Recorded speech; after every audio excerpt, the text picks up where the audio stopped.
Hey, welcome back to another day, another week, another month, Friday edition of The Daily Grind. I'm your host, 30NSG. The only reason we're having a Friday stream is because you guys hit the goal. So I'm going to leave it up to you every week. If you guys want to have a Friday stream, you know, we'll do it. If not, I'll be more than obliged to take off on Fridays. What's going on, chat? Good morning. What's going on, Mr. Z, Aku, Kylo, Altern, Eclipse, Jason? What's going on, Travis, Mr. Luke? Nice to see you. Who am I missing here? Anybody else? I think that's everybody. Everybody else that comes in, good morning. I know everyone's like, wait a minute, it's Friday. What the hell is 30 doing? Well, it's a bonus stream. It's a bonus stream. I didn't have anything to talk about. I was just like, we'll go live. We'll do something, right? So there is a video that you guys submitted yesterday. Sarge submitted it. I think Mr. Z submitted it. It was the Legendary Drops video. So I was like, all right, well, we'll watch that, right? Then right before I went live, I happened to come across this other video, which the title is called Scan Face to Play, PlayStation ID Verification. I was like, well, this has got to be old, right? This can't be new. And I looked at it, and it was 22 hours ago. It's from GNCA, which is Gamer Nexus Consumer Advocacy. Advocation? How do you say that? Advocacy. So basically, we're going to watch that first because of all the stuff that's happening with Sony the last week. Why not? Right? Because we were talking about biometric stuff, and now this is like current, and we talk about current stuff. Good morning, Wonder Rose. All right, so let's watch this first today, okay? I put it at 1.25 speed because it's 25 minutes long. I don't know if we'll watch the whole thing, okay? What's going on, Jesse Mack? So this is called Scan Face to Play PlayStation ID Verification, okay? Let's watch it. Lead in June, Sony PlayStation will enact draconian identity verification measures that If it's too fast, we're watching it at 1.25. Let me know if it's too fast for you guys, okay? will start in the United Kingdom and Ireland, and Sony has chosen for the data processing handler of identity and... So hold on a second. So this is happening... Let's start again. Following Discord's lead, in June, Sony PlayStation will enact draconian identity verification measures that will start in the United Kingdom and Ireland, and...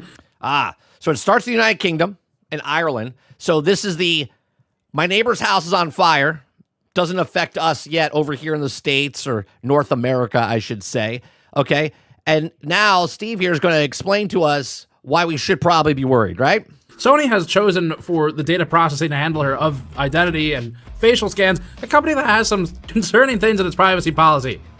The fact that it has a privacy policy, kind of an oxymoron, but we'll get into that. PlayStation UK recently sent out messages that read, quote, as part of our compliance with global regulations, you'll need to verify your age later this year to continue using PlayStation communications features, such as messages and voice chat, end quote. And this is coming from the company that's associated with one of the most colossal Yeah, I love people that protect their corporations that they love, right? Like, as he's just saying this, we are literally 40 seconds into this video here, okay? And this is everything why I hate corporations, okay? This is just yet another reason why to hate them more and more every time they open their mouths and say something, right? Just here, the PlayStation Network outrage, 2011 PlayStation Network outrage, right? As a result, the external intrusion, Sony's PlayStation Network, right? Servers in which personal details were approximately 77 million accounts were compromised. And those 77 million people, I guarantee you all 77 million of them are still Sony PlayStation fans. I guarantee it. I guarantee you 7 million of those people are diehard fans. And hacking history, where 77 million PlayStation users' sensitive information was compromised, including usernames, unencrypted passwords with only transformative hashing functions, home addresses, warnings of credit card risk, and email addresses. Sony waited a week to issue its warning. That's 1 week. Hey guys, by the way, it's been a week. We were hacked, and 77 million people were affected by this. Not a big deal. Don't worry about it. Continue on. Hey, we got a brand new game for you.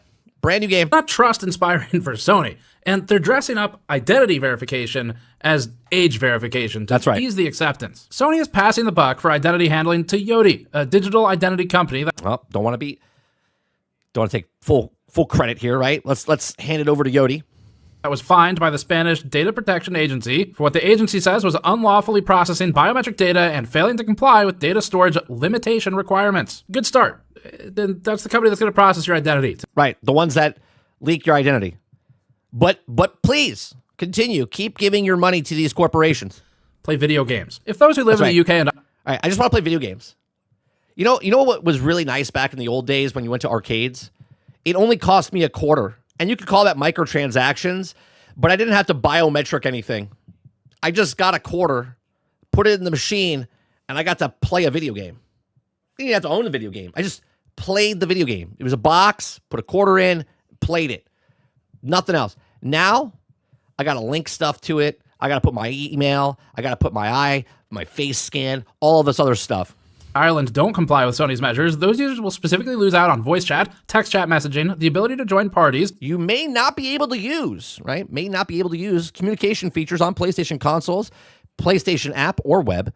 Voice chat, text chat, messaging, join parties or group sessions, connected third-party communication experience, Discord voice chat, broadcasting or sharing your features, broadcasting gameplay to your YouTube or the ability Twitch. to broadcast, third-party comms, and sharing features. More notably, it restricts in-game user-generated content, which is a significant selling factor for many games. But there's good news. Sony says even if you haven't uploaded your ID, it'll still let you buy things. Oh, that's nice. But when you buy things, now you also have to check in. Right? Don't forget to check in. Did you guys check in yet? Make sure you check in. On the PlayStation Store. How generous of them. The story is really similar to Discord's in that Sony says it's just trying to comply with the United Kingdom's Online Safety Act, but there's other ways to comply with it that don't involve some of the steps that they're doing. And likewise, this story is one that we've been covering a lot lately because it's growing. Identity verification has become a key interest for both tech and governments, where if you look at companies like OpenAI, which has a growing interest in identity verification, companies like Palantir, which are publishing manifestos on how Silicon Valley companies have a responsibility to the safety of people or something, and interest in identity verification from investors like Peter Thiel, it's really worth questioning the real motives behind a lot of this stuff, especially as it expands into simple entertainment. I want to say I appreciate what he's doing, right? Because if he didn't bring this up, then I wouldn't bring it up, right? He's done way more research on this stuff to share the information with people just so you're aware, right? You could be closed-minded and be like, nope, I'm just going to stay in my little box. I don't know anything that's going on. Live under a rock, okay? Or wake up and smell the fucking new controller, okay? Because these, and again, this is not a Sony, this particular thing's a Sony thing, okay? But this is not just Sony, right? Microsoft's going to do the same thing. Nintendo's going to do the same thing. All of them are going to do the same thing. Discord's doing the same thing. They're all doing the same thing. Wake up, people. Like video games. Right now, Sony says that it's just coming to the UK and Ireland, but that's also something. It's not a big deal. It's just the horse armor. It's just the horse armor. What how Discord's rollout began, before the company announced plans to expand worldwide. Sony also said the quiet part out loud, stating that it made this change to comply with, quote, global regulations, end quote, as opposed to specifying UK or Ireland regulations. While Sony calls this age verification, as friend of the channel Lewis Rossman points out, this is a misnomer, and it eases acceptance. You are essentially creating the infrastructure that would allow the government to choose who can and cannot have a personal computer. Correct. And that's really bad. That's horrible. That needs a better name. Age verification ain't it. Because age verification is something that puts me to sleep. Age verification is boring. It also just sounds more agreeable, and it's how regulators slip things by normal people. We think a more appropriate name would be identity verification, because that's what it is. What this stuff does. But see, they don't use identity, because if they did, people would be like, what the fuck are you doing? Right? They're like, oh, it's just age verification. It's for the children. It's for the kids. Does is it keeps tabs of who you are, what you watch, what you play on your systems, and what you say on the internet. And maybe it's time to bring back the Norman Reedus facial verification trick. We brought you this video with our brand new wireframe V2 mouse mat on store.gamersnexus.net, also accompanied by our new Micro Slop t-shirt. Oh, that's a nice shirt. Damn it, why didn't I come up with that? On its way to We got the plan's the plan. our warehouse right now. These feature a parody Micro Slop logo with a blue screen of death frowny face, warning marks from Event Viewer, and our rendition of Tux the Penguin hidden away, and of course, Micro Slop. So everyone you pass either thinks you work there, for now, or they know your thoughts on AI. The Wireframe V2 mouse mat on the GN store was made by Andrew on the team in Blender, fully 3D modeled, and then represented in a high-quality mouse mat that you see here. The mat can easily accommodate a keyboard and mouse, has fine detail with the city built of wireframe components for the heatsink, RAM, because let's be honest, it's the only place any of us can get any now, and cooling tubes, and we use a matching blue stitching for anti-fray with a blue rubber underside for some unique GN flair. We modeled these to ridiculous levels of depth in that there are things in the model that you can't even see in the product because we went that deep with it. Like, for example, the springs underneath the switch, underneath the keycap that's represented in the mat surface. So, definitely not minimal viable product for this thing. Head to store.gamersaccess.net to support our deep dive, independent research content like this directly. Sony provides 3 options for users to verify their identity. Oh, that's nice of them. Select the method. It's a choice, guys. Which one would you like to do? Would you like to take a photo of your face for the age estimation? Would you like to use your driver's license, passport, or ID card? Or would you like to use a verification code sent to your text message to your mobile phone? How about none? I just want to play a fucking video game. You can upload a form of ID. That's a driver's license, a passport, as another example, which is fucking crazy to upload, I can tell you. Or submitting a verification code via a phone number, which has its whole own set of security vulnerabilities, like, for example, via SMS SIM swapping or something. So you're either giving up your face to a scanning app that may use that data to train its fraud prevention services as they brand them, you're giving up your ID, or you're giving up a phone number and SMS. And the face scans alone are used in other applications as well, like checking against chips in modern passports, for example, to see if the chip contains the same image as the photo on the passport. Bro, what are we doing? What are we doing? I just want to play like Diablo. I just want to play the next survival game that comes out. I'm not actually trying to survive real life. I'm trying to escape real life. And now you want me to give you more information to play a video game. I swear to God, we're going to have to stick your body parts into a video machine. Please fuck your system today so we can verify you. Passport page, and they can scan your face for that. I've been through this process when entering various countries for travel for just so they know, right? Just so they know who's a little good boy. For work. But there's a critical thing to remember with this. Unlike entering a foreign country, this is to play video games. That's right. On your now $900 PS5. Right.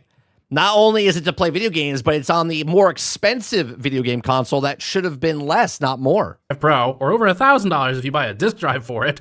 That's what you're uploading your identity in some capacity to use that thing that you're now paying 28% more for than you were a year ago. And it's also very old, by the way. And that's to even get the privilege of using the whole. Right. You got to pay $900 to get the privilege to then show your age verification of your ID so you can play the goddamn video game. Device in. But it's just this one thing. It's just some regions. So you don't have to upload this if you live in the regions that are affected, and they'll still let you buy stuff. Of course, you lose access to a lot of other features. Of course, they'll let you buy stuff. But now you have to do age verification for that too. Well, not age verification. You gotta verify that you own the thing that you just paid for. Paid $900+ for now. Now, Discord also asked for copies of your ID and facial scans. Yep, and we told them to go fuck themselves, and they said, "Okay, we'll do this later. We don't like confrontation. We're just gonna, you know what? You just keep playing with Discord. We're gonna be over here for 6 months. We'll come back to you." So have adult websites. They were kind of the first in the dominoes. But when it's adult websites, it's easier for these types of changes to slowly roll out and happen for a lot of reasons. One of them, the primary one, I think, is that a lot of people are just kind of embarrassed to talk about it. It's sort of taboo. It's admitting something when you say you don't like that you have to upload an ID to use said sites. And so there's a lot less public resistance to it for that reason. That allows them to kind of establish a foothold and grow it from there into more innocuous things. Sure. For Sony's facial recognition option, Sony is partnering with UK-based identity verification company Yoti. Sony says that Yoti, quote, deletes your facial geometry data. I'm sure they do. I'm sure they need your facial scan so they don't have to keep it in any way, shape, or form. As soon as your verification is complete, end quote. And that, quote, PlayStation never collects, stores, or otherwise processes your facial geometry data. We receive only the result of the verification from Yoti, end quote. Explaining how mobile phone verification works. Pass the buck. We don't keep it. No, it's not us. We're partnered with them. They might keep it, and they might actually get leaked. And it might actually go to our other provider that we actually have. That's a third-party site that we actually own a subsidiary of, and they send it to us. But PlayStation or Sony, we don't hold that stuff. Sony said that, quote, this verification relies on matching the information your mobile provider has on file for you. As long as you are the owner of the phone contract. Excuse me. These two things don't need to talk to each other. My phone company doesn't need to talk to my video game system. It does not need to communicate with each other. One is a phone, separate companies, separate entities, separate everything. This is me playing video games. This is me making phone calls. These two things do not need to match up, but it's for your protection. Your details match, you'll be able to confirm your details, end quote. So this is going beyond a simple 6-digit text message or something to verify. This is bridging two separate services, one of which is your phone carrier, with each other, two private companies, to communicate and share this information and confirm you in some capacity. On its most innocent side, it's invasive. Well, here's the best part, ready? So now we have Sony, now we have Yoti, and then we have your phone provider. Now there's 3 people involved. I'm sure the more you add, I'm sure no one's going to slip up or mess up or leak the information in any way, shape, or form. You're in good hands. Again, scan away. It's not necessary for your phone company and for Sony to talk to each other in this way. And it's also enabling of things like hyper-targeted advertising, data brokerage in ways that may not be immediately obvious. And on the more cynical side, it can also be used to continue to build a profile on you 100%. that has uses that may not yet be clear to us. Sony also states, quote, age verification is a process that helps confirm you're old enough for an adult account for PlayStation, end quote. I said this for Discord. If I was 10 when I started my Discord, even though you have to be 13, but if I was 10 and now it's 10 years later, guess what? You already know that I'm a user on your platform for 10 years. So if I was 10, I'm now 20, which I'm an adult. Which means that you were like, oh shit, we should have done this 10 years ago, but we didn't, right? So age verification is a process that helps confirm you're old enough for an adult account for PlayStation in Ireland. Well, here's where parenting comes back in. If I'm a parent and I want my son to have a PlayStation and PlayStation says you have to have an adult account or age verification, me, the parent, then says, yes, this is an account that is a underaged person or an overaged person. That's me telling you that. That should be it. You shouldn't have to scan a picture, ID, bank account, phone acquisition, nothing. The person, regardless if you got to be 21, okay, I'm 21. That's it. If that's the verification they needed, why? Because the laws state that you can't play Grand Theft Auto unless you're an adult or whatever. And that since your account says that you're an adult, then it should be able to let you play because your parents said, okay. Right? This comes back down to being parents. Be a parent to your kids. If you don't want your kids to do something that you don't like, just take a moment. Take one afternoon and go, all right, well, let me set this up so that I know that my kid's not playing games that I don't want him to play. If you don't care, well, then by all means, it doesn't matter. Why are these companies being the parents? Why is the government being the parents? Now noting it's for Ireland, but this will spread. It notes that it may repeatedly ask for ID verification as it changes the process. No, it'll be a one-time thing, right? Oh, no, it'll check all the time. And then make sure you all still own the game, by the way. Sony claims it doesn't retain the data and puts that liability on Yoti, of course which it claims it deletes it once complete. Sure. But one, that's not good enough, and two, their privacy policy, which we'll read through in a moment, has some concerning statements in it. We're trying to protect your children. Give us your children's IDs so we can store them in all one little location so we can build a nice little folder. We're trying to protect them. What about if I don't give you the information at all? That's more protected, isn't it? In the age of training and AI and that is not their job, Travis. That is not their job because they feel like most parents aren't willing to do it. That's not their job. Their job is to sell video game consoles. Their job is to sell software for their video game consoles, not to be a fucking parent. LMs and all this other bullshit. Simply deleting the source data isn't good enough anymore. As a promise, it's kind of empty. You can still strip the metadata from it. You can strip the useful points of the geometry from it and use that for the training data set. These companies could feasibly pull the information they really want to do their training for things we probably don't. Right, AI training, right? What about the actual stuff that's coming through is going through AI? So as you face scan your stuff, it's taking your face scan and putting it through the stuff and going, oh, thank you for the information. Now we're recuperating something else. Now you have more ID. Because then a hacker could just hack into that system, get all the information they have, and then they have 77 million people or 95 million people or 150 million people. And because this is connected to this, then they get access to other things. But these corporations won't ever tell you that until it's too late because they're like, oh, shit, this has got out. Oh, by the way, 77 million of you were compromised. Good luck to you.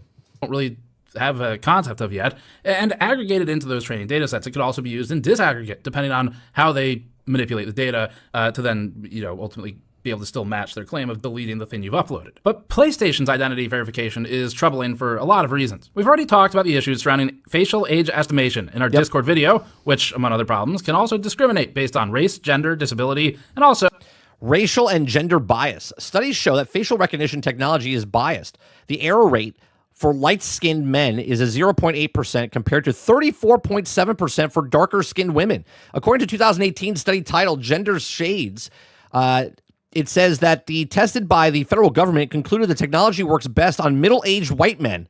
Their accurately rates were impressive for people of color, women, children, and elderly individuals. 3 people with disabilities face more barriers. Age verification mandates most harshly affect people with disabilities. Facial recognition systems routinely fail to recognize faces with physical differences, affecting an estimated 100 million people worldwide who live with facial differences. Do you see what happens? Do you see what's happening here? For fuck's sake.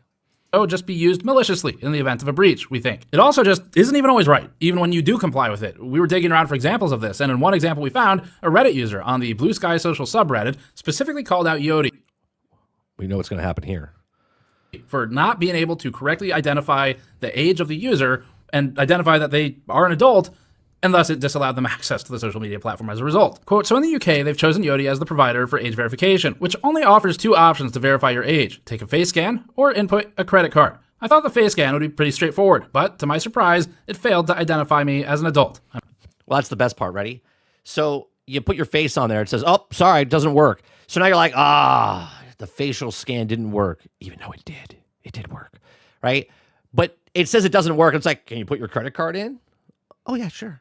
I can't do the facial scan. It's not working. It can't detect that I'm an actual adult. So I got to put my credit card in to prove now that I'm the person I said that I was because they asked me who I was. Remember, just to play a video game. 26, end quote. Now, verifying your age via a simple SMS message also carries a risk. It's a different one. It's SIM swapping. This is less common. It's more likely to be done targeted, so SIM swapping, also called SIM swap, fraud, or SIM hijacking, is a type of cyber attack where criminals trick victims into transferring their phone number to a SIM card they control, allowing them to intercept calls, texts, and security codes. If someone knows an account where you're doing this carries some kind of value, and that could be in video games too, if you have an account where there's items that can be bought and sold or whatever, but SIM swapping is just an increasing risk the more places you distribute your number for 2FA rather than using some. Use app-based or hardware 2FA instead of SMS. Whenever possible, SMS-based 2 authorization. Opt in app-based authorization like Google Authenticator, okay, or use hardware keys such as YubiKey. These methods aren't tied to your phone number, making them far less vulnerable to SIM swap attacks. There you go. Other form of 2FA, and the risk here is that a social engineering attack on a phone carrier could lead them to getting your SIM card and then swapping it in to port your number to their device and use it as the 2FA vector to unlock accounts, change passwords. Isn't that great? All this convenience of this technology, we are more at risk for anything. No one could hack you before when you had a house line. They were just calling you, would you like to buy something? Right? Now they're like hacking away. Guys driving up and down your neighborhood, looking for Wi-Fi passwords to break into your Wi-Fi so they can get access to all your bank accounts and stuff like that. Oh, yeah, that's a thing. There's also people trying to hack into Wi-Fi cameras so they can see what you're doing inside your house. Oh, yeah, that's a thing. Passwords, things like that. So but it's for your safety. It can also create a paper trail through a thief, basically, that ties your real-world credentials to whatever illegal activity that person is then performing with the jacked SIM card. This is less common, but it definitely happens, and it does tend to happen to things of higher value, if that can be determined. And you should be careful of it no matter what. The company has also shown that it can't be trusted with our data, though. The 2011 PSN hack was one of the most devastating cyber attacks on consumers in history, with hackers seizing names, usernames, addresses, both physical and email, passwords. But it only happened that one time. Oh, no, it didn't. It happened like 14 times. And credit card details. Sony worsened the situation by sitting on this information for nearly a week before telling the public. Now, it's once again asking Sony PlayStation users to fork over sensitive information on their behalf. Sony isn't providing any hard guarantees that your data will be safe either. Of course not. They're just passing the buck to Yoti. Instead, it points to Yoti's privacy policy, which uses incredibly vague language, stating they only give access to, quote, people who need it. And who needs it? Who needs it? I just want to play a video game. Who needs my information? We only keep the information. Know what that means? I know what people be like, well, just in case you're a criminal, and that they had to get turned in if someone does a crime. Stop it. I'm playing video games, bro. Quote, but Yoti doesn't define who those people are or what constitutes a need. An advertiser might need that data to sell you things. Insurance companies might need that. Right. Whoever needs it. Like he's saying, a guy comes in and goes, hey, I'll give you $10 million if you give me all the users. Well, do you need it? Well, yeah, I need it so I can start my business over here so I can start emailing everyone. Oh, yeah, cool. $10 million. Yeah. Whoever needs it. Whoever needs it. Data to deny your claims. It might be useful for them to know if you're in a specific place at a specific time in relation to a claim that you've made. Likewise, disability may find it useful to try and challenge disability claims. There's a lot of ways this data could be used. Could you imagine? You get a disability claim. You call out of work. You're like, I'm disability. I can't work for the next 6 months. You're home. You're playing PlayStation. You're in your home. You're playing PlayStation on your disability stuff. And all of a sudden, your boss says, hey, wait a minute. I remember that he says he plays PlayStation. Let me get his access to see what he's doing. Let's see if he's doing, he's been playing games this entire time instead of doing rehab and getting better. Oh, well, fired. Because he asked Yote because he needed it. He needed it. Hey, can I have this information on these people? Because this person's taking a time off from work and I got to know what he's doing. Like, what are we talking about? Get out of here, bro.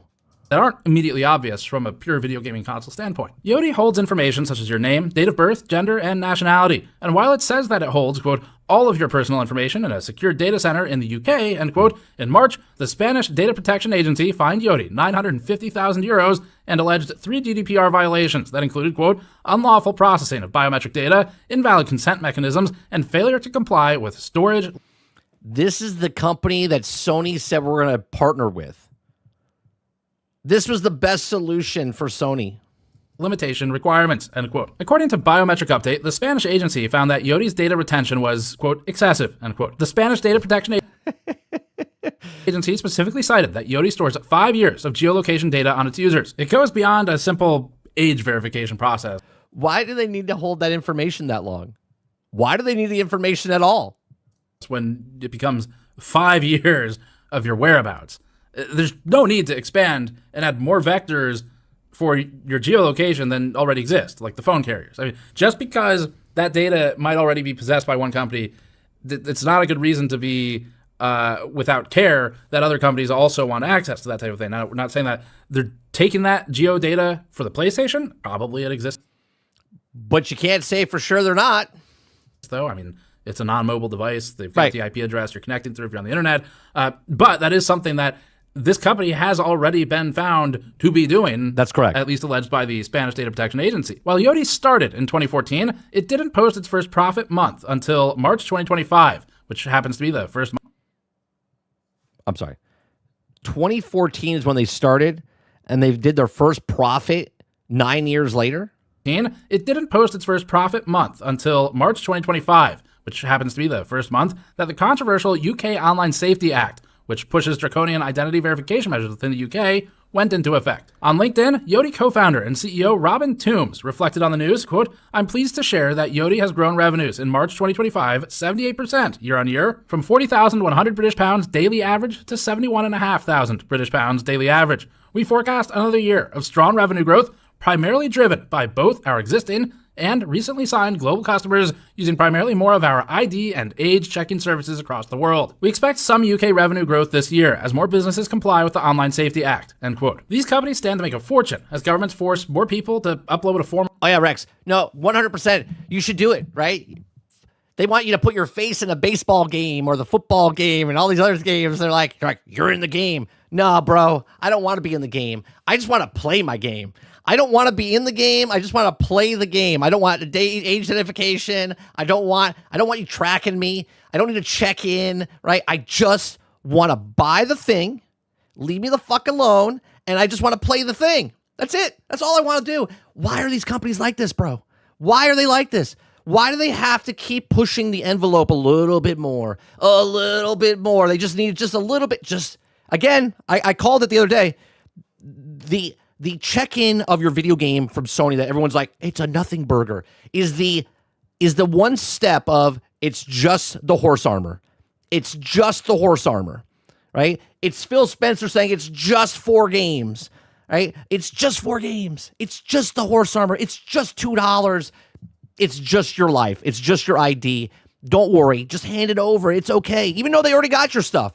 Because when you purchased it, they got a credit card. And with the credit card, you had to sign in. You had to make an account. And with that account, they have your address. They already have this stuff, right? They already have stuff they need. But now they want more. They're like, how do we grow the player base? How do we get more money? How do we do all this stuff? It's fucking insane. Of ID to use the internet and access information or play video games. The CEO indicated that annualized revenue amounts to 26 million pounds, or over 35 million US dollars. The company is poised to make much more if these stringent identity verification measures continue to expand beyond the UK's borders. In addition to PlayStation, Yodi's customers also include companies like Instagram, Spotify, and OnlyFans. Yodi has a history of lobbying the UK government. In May 2018, it submitted written evidence to the British government echoing claims that the internet is like, quote, the Wild West. And we're the criminals. We're the criminals. We're the people robbing people legally, okay? Because we're protecting them. Just show us your passport or your ID. Quote, and that this Wild West internet should be regulated, quote, to guarantee safety of the population. It's always about the safety of the population. You know who's the safest people? The people that are not giving their ID. I would love to know if a person that is a hacker and a person that's pirating games, if they've ever got their ID stolen. Like their persona stolen. I've gotten my shit stolen. I've dealt with that for about 9 years. People opening up credit cards and phone things. It was a mess. It was a mess. All because of someone took it from a gas station, right? From one of those, from the card things or whatever. Okay. Right? Criminals don't have to jump through hoops. The customers that pay now $900 for your box and the $80 for video games now has to just do a one-time check-in with a facial recognition scan by giving you your passport in Ireland or England, okay? They have to keep jumping through more hoops to play the thing they want. But the people that just steal it or the people that just do the stuff don't have to do any of this stuff. And they're not hurt in any way, shape, or form. But it's to guarantee safety of the population. Sure. End quote. In addition, prior to the UK online... You know what saves us? If all these companies just shut the fuck up and just go away. Safety Act getting passed in 2023. In 2021, Yodi donated money to the all-party parliamentary group on digital identity in the UK. So to us, it looks like Yodi created the problem it wanted to solve. That's right. What do I always say, chat? What do I always say? Come on, say it with me in chat. Make the problem, sell the solution. And then profited off of that. Also, we're starting to become familiar with the campaign contribution and donation databases of many countries now. That's right. Is a different concern. Sony might claim that its hands are tied and that it has to enforce these identity verification laws in the way that it is if it wants to continue conducting business in the UK. But they're not the only ones in this position, and the methods they've chosen are not the only options. Steam also operates in the UK. For Steam, it instead requires that users add a valid credit card to their account. Our understanding is that, barring nuances we may not be privy to being based in the US, the UK doesn't allow individuals under 18 to open up credit card accounts on their own. But there are... You can get a small credit card over here when you turn a certain age. I think it's like 16. 16, they give you a card. They're like, here you go. Here's $100. Open it up, which you should have some sort of credit because that's what happens nowadays. Okay. But the kids get credit card, like I get a little debit card or credit card. Okay. Other options too. You could also verify the age of a user by looking at the age of the account. Sony PlayStation's been around for decades now. So sort of by default, there's a lot of people with accounts, including me. That's right. That are old enough to drink in the US. That's right. And with an account that's sufficiently old, this should serve as a mechanism to just not need additional verification. Right. They shouldn't need it at all because you know that this user's been with us for 10 years, 12 years, 15 years, 20 years, 30 years, whatever it is, right? And then the rest that are children should be left up to the parents to decide if they want them to put and play video games. verification, and some companies actually use this. While we're not big fans of Apple, in addition to leaning on credit card information like Valve does with Steam, Apple does take account age into consideration. Sony could do the same. Considering some PlayStation accounts are older than 18 years in and of themselves, online users are suggesting Sony should follow suit. Yoti's privacy policy is extensive and complicated, including multiple branching sub-policies and hyperlinks, which is never a good sign. The page notes that it will make sure that, quote, what we're doing does not cause any unjustified privacy. You know what I love about this? He is not a journalist, right? He's not a journalist. This guy is doing more investigating reporting than the actual journos out there that do absolutely nothing. They do absolutely nothing. This man is breaking it down, telling you from website to website, telling you all the stuff in the TOS and the EULA and all these other things for these companies.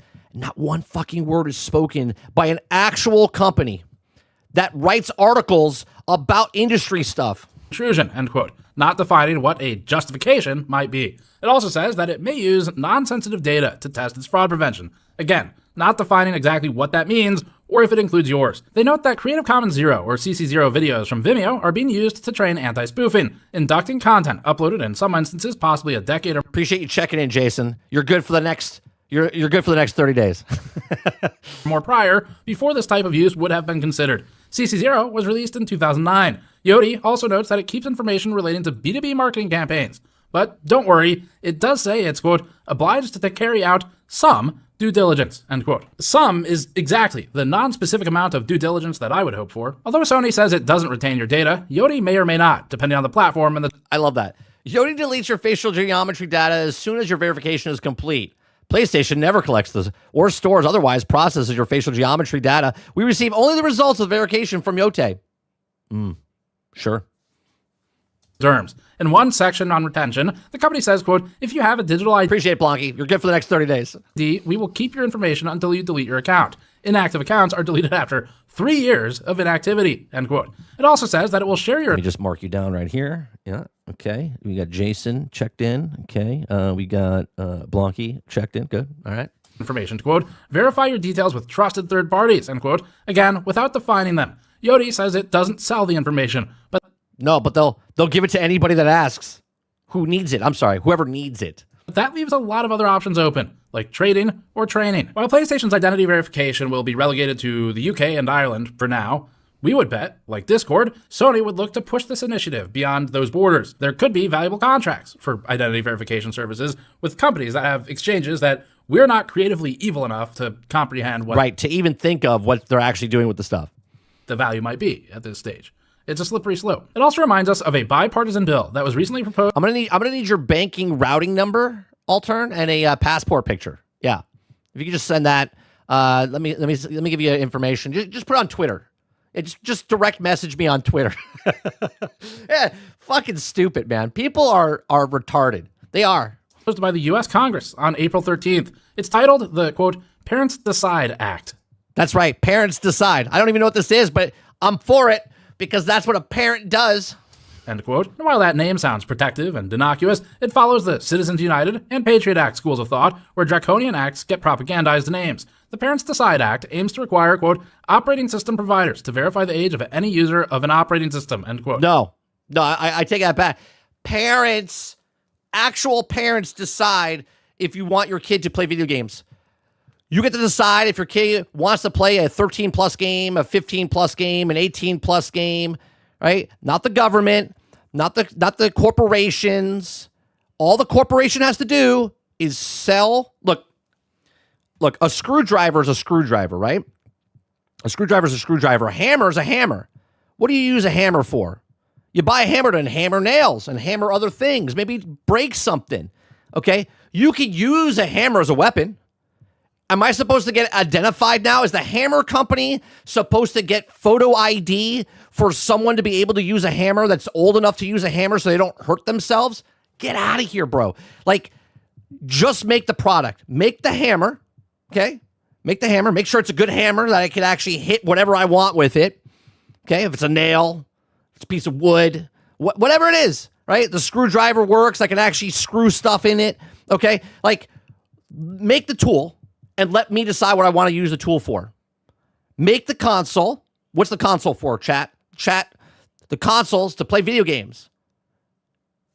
How do I play video games? Well, they have other people making the product to put on their system, and then I get to play their product on this product, and that's it. That's all they need.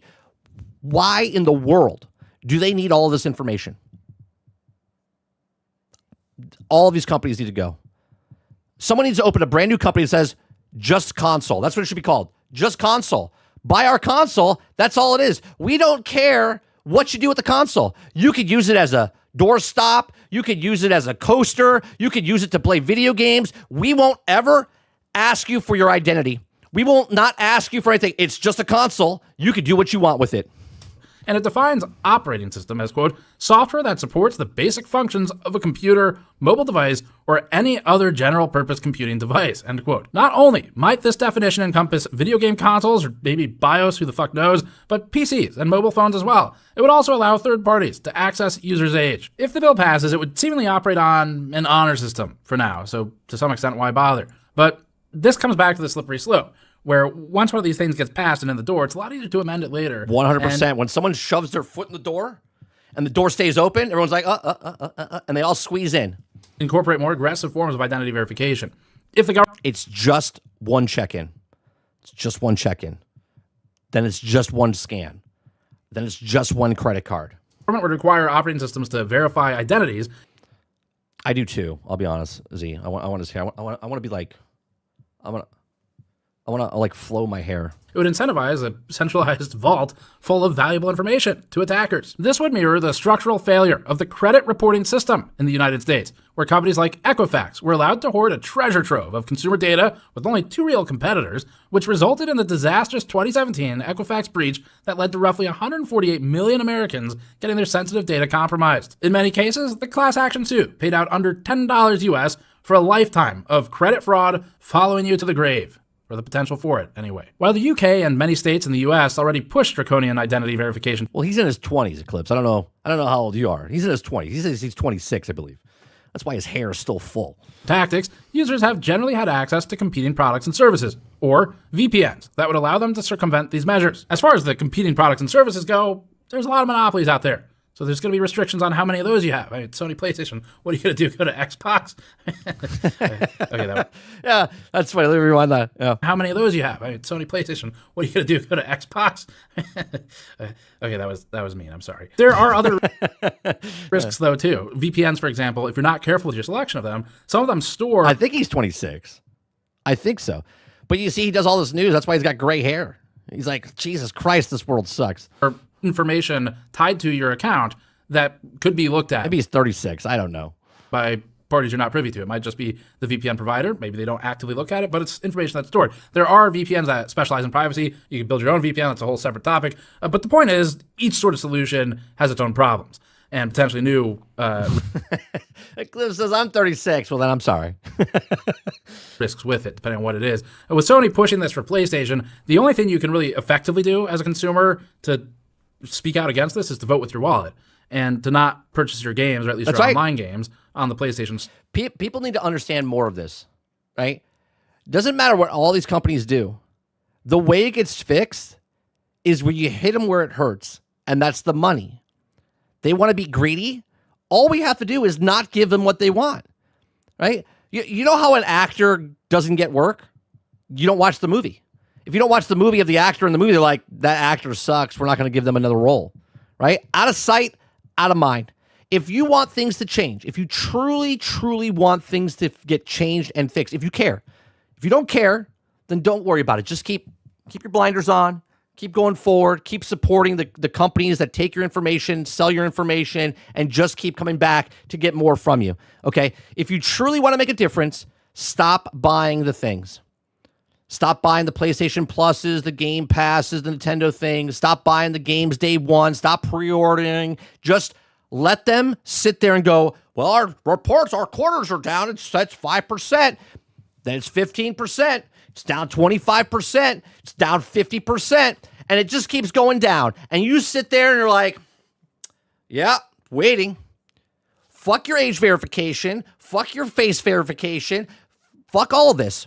If you want it to change, stop. There's plenty of stuff to do. You can go outside, throw a frisbee with your kid, ride a bike, go learn a different language, go climb a mountain, go walk, do something, right? This has to stop. You have to stop this. They're just going to keep going. They're just going to keep doing it because it's just the horse armor. It's just the one face scan. Store in these situations. Even if they claim it's for compliance with government policies, one, there are other options. We've spoken about that with other companies in the space. And two, if the companies see a reduction in profits, maybe they'll stop lobbying against their customers or supporting groups. They already have that, Kraken. The asshole verification is already there. They know who's bending over and taking it up the ass. That's why they keep raising the price. That's why they raise the price of peripherals. That's why they keep raising the price of stuff. They know who's a good boy and a good girl taking it up the ass and just keep charging them more. Oh, they pay 17. Oh, they pay 20. They paid 25. We paid 30. Oh, let's bring it back to 23. We overstepped. That support things like identity verification for playing video games. Because that's what we're coming back to with this one. That's right. We're just playing video games. That's the crazy part with this. This isn't just like broadly using the internet. This is like you want to load up Star Wars Battlefront. Okay, that's a really old reference. That's the last time I cared about the PlayStation. I'm a PC gamer, all right. I haven't played it too much since the PS2 days, a little bit. But point is, you want to play some video games, you got to scan your passport to do it. That's crazy. Listen to those words. You have to scan your passport in Ireland to play a video game. I have to show ID to buy a gun. They have to show ID to play a video game. I don't know. That's like you're kind of getting into services that people might be willing to terminate to make a point. Now, will that be enough to change anything? I guess we have to be seen, but I wouldn't give up hope on it. I think if there's sufficient pushback on this stuff, then really it's the companies. The companies are the fulcrum of all of this, right? Because they're the ones who, like Yodi, benefit from this type of thing, and they're the ones who are going to push it. If eventually they feel enough pain from people, if people are unified enough about it, those same companies are going to be the ones that want to undo it. So that might be a little idealistic, but it is one of the only levers that consumers have. And this is a consumer product, and it's a cash cow for the company that's implicated in this particular instance of it. So yeah, they're complying with laws, but they have other options, and don't let them gaslight you into thinking otherwise. So that's it for this one. Thanks for watching our GM. Fucking lobbyists, man. They're like, oh, we gotta pass the law where they have to. There's kids that use video games and they're killing people. So it has to go back. We should put regulations on it. We should get Face ID for the kids. It's for the kids. It's for the safety of the kids. Be a parent. Be a parent. I'll be a parent. You be a parent. They be a company. Just sell a product. I'll buy your product if your product is not invasive. If I don't have to show an ID, okay, face scan, print scan, urine sample, whatever, right? Just want to play a video game. They've overstepped their bounds, in my opinion. NCA videos. If you want to check out more of these, we have more coming up. You can subscribe, of course, to this channel for them. Check out our Flock and Ring cameras deep dive we did last time. It was about 3 weeks ago. There's some crazy ties there that you may be interested if you have a Ring camera from Amazon, especially. And of course, check out GN if you want to see. Wait, what did he say there? What did he say there? Check out our Flock videos. If you want to check out more of these, we have more coming up. You can subscribe, of course, to this channel for them. Check out our Ring founder Backs the Blue says AI is helping Amazon own doorbell unit fight crime. Flock and Ring cameras deep dive we did last. I watched the video of this, the Flock. I actually brought it up, I think 2 weeks ago. We didn't show it on the screen. I talked about it, about how you could just go to your local city, type into the Wi-Fi, and get access to all the cameras. But it's for your safety. Like, someone can see where you are and then follow you to your track home. Or they can just tap into your home. Amazing. Absolutely amazing. All right, let's see. Let me add this to the channel here.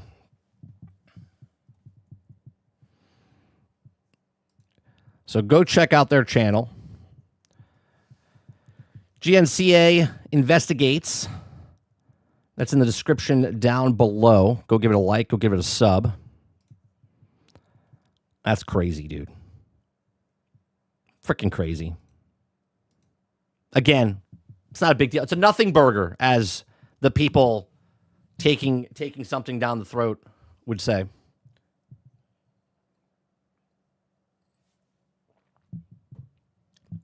Aku says, the U.S. is still the only actual free country in the world, and we need to protect the freedom. All of Europe are basically low level. Yeah. Authorities. Yeah. They're just Look, I stopped buying whiteout. I would go to Staples to buy whiteout, and they ID'd me. I was like, the fuck are we talking about? You ID me for whiteout because I could sniff it and get high. Because that's what I want to do. Even though now they ID'd me, and I can still sniff it and get high. Well, it's for the kids, though. It's for the kids. Because God forbid an adult buys whiteout, puts it in the house, and the kid takes the whiteout and then sniffs it. They're not responsible.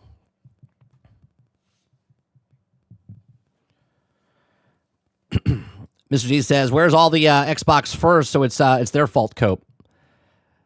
I love the people that say that, but they just don't go farther back from what Xbox. They don't go further back with Sony with the DRM stuff for the music that they did back in the early 2000s. Altern says, "All I understand as a Sony fan is to give all my info to Sony. My eye color, my height, my ID, my passport, my bank account, shoe size, because I need all to play Ghost of Yotei." That's right. These are all the things that you need to get the #1 games in the world. Exclusive. Yeah. All right. The next thing we're going to watch is Mr. Z, Sarge. You guys all posted this one, said I should watch this. It's Steam is finally dropping the hammer. Okay, Steam is finally dropping the hammer. This is Legendary Drops. Let me put his stream link in the description as well. Legendary Drops. Man's got 470,000 subscribers. I remember when he had 20,000. All right.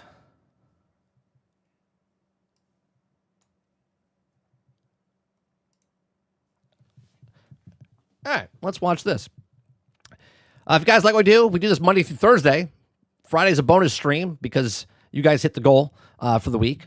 So this is an extra stream. We usually don't stream on Fridays, so don't get used to it unless you hit the goal every week. Legendary Drops. We watch his stuff all the time. We do this, like I said, Monday through Thursday from 10 o'clock in the morning till noon Eastern. We read stories, watch videos. If you like it, hit that like button, hit that subscribe button. If you'd like to go above and beyond that, become a member as little as $5. So let's watch this. This is called Steam is finally dropping the hammer. Steam is about to make a whole lot of people mad, and I'm going to tell you right now, it definitely is not the players. In an effort to make Steam a more transparent ecosystem, they are going to be taking recommended hardware out of the hands of developers and publishers, and instead, well, they're going to show us exactly what games are actually running on, what performance really looks like for these games based on our experience. No more lying, no more hiding, no more gaslighting. Everyone will be exposed. This is going to be such a massive change. This is going to be such a huge help to players. It is going to instantly impact what games players buy, when players buy these games, and it is going to piss off a lot of these publishers that have been selling us unfinished garbage for years. So, like most of them. But this entire thing is just another step. It's just another action that Valve has taken to be able to make their platform that much more transparent, which got me thinking. This is why Epic wants to bring them down because they don't want to compete. They're like, we can't compete with them. You got to bring it down. They're doing stuff that's too good. What are they up to? Because with what they're doing now and other things that have happened in the background, years of these guys working on their own hardware and their own games and their own platform, well, I think these guys are building towards something much bigger, something that I do not think a lot of people are ready for. Standardized level of quality in the games industry, setting expectations permanently. No more questions need to be asked. So today, we're going to be talking about that. We're going to talk about Steam's latest changes, how they're going to impact the games industry at a rate that, honestly, I don't think we've ever even seen before, how Valve is trying to standardize quality in the games industry, and how all of this has already happened. But before that, a word from today's sponsor, Move.dev. Switched like which that. I've been back on their website recently, and one of the things that I noticed when I've been checking it out is that it feels a lot more like practicing than actually studying. Like you're actually learning something on Dev for sponsoring today's video. Valve is arguably the most powerful company in PC gaming. Hell, in all of gaming. I would say all of gaming. Yeah. gaming. And instead of using that position to be able to push some of the worst habits in the industry, they have become more successful than their competition by largely doing the opposite. Steam is a monopoly by choice. Players... Right. That's a key word there, though. They're not a monopoly, right?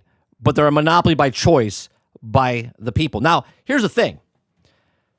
Let's say one time Steam down the road, 10 years from now, 15 years from now, decides that, Sarge brought this up last night before the stream. He says they're waiting for Gabe to go, right? When Gabe Newell leaves and someone else takes over Steam, because someone will take over Steam at some point and change everything that Gabe has done. Because there's someone growing up right now, it's like, I hate Steam. I'm going to go up the chain and be a sleeper cell agent, and then finally get up there and then completely shit on it like Kathleen Kennedy did with Star Wars, okay? And they're going to try to break it down as much as they can. Another company will try to buy it. Something will happen down the road once Gabe is gone. Hopefully someone that's in the company can take over and keep what Gabe believes, okay? Because a lot of companies, once the guy leaves, changes big time. Lucas left the company when Steve Jobs left Apple, okay? When Gabe Newell leaves Steam, things will change, okay? And then they become the bad guys, okay? But right now, Steam is not the bad guys. Gabe Newell is the saint. Gabe Newell, okay, is doing different stuff completely different than everyone else, and everyone hates him for it. Choose it, developers choose it, not because they're forced to, not because they don't have any other options, but because it is the best platform. It has the biggest audience, the most useful tools with the kind of conveniences and consumer protections that we just don't see exist anywhere else. And that's why I think that Steam means a lot more to people than just being a storefront. For a lot of players, it represents one of the last major platforms in gaming that still feels like it's being built. And remember, when Steam first came out, it wasn't like this. He turned it into this. And because he turned it into what it is, more people started using it. More people started liking it. This is why they think Steam is a monopoly. By people who still actually love games, not just as products or quarterly revenue, but as a hobby that's worth protecting. That's another thing. It's a hobby. Remember that. You don't have to have a hobby.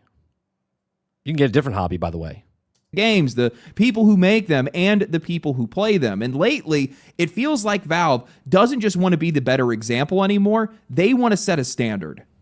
When we look at what Valve has done over the past couple of years, I think that there is a really clear pattern here. They just keep finding places in the industry where they are benefiting from confusion or vagueness or flat out dishonesty, and then Steam is turning that into a rule. They're making a warning. They're putting in a disclosure, something that is there to protect their customers. Steam seems to always move in a much larger effort to keep Steam healthier, clearer, and a hell of a lot harder to exploit. Steam is basically the one that set the modern standard for refunds in PC gaming. You have 14 days and 2 hours played. I can't tell you guys how many times this has saved me. Maybe the game just didn't launch. Maybe the... I don't mean to laugh about that, but Kraken.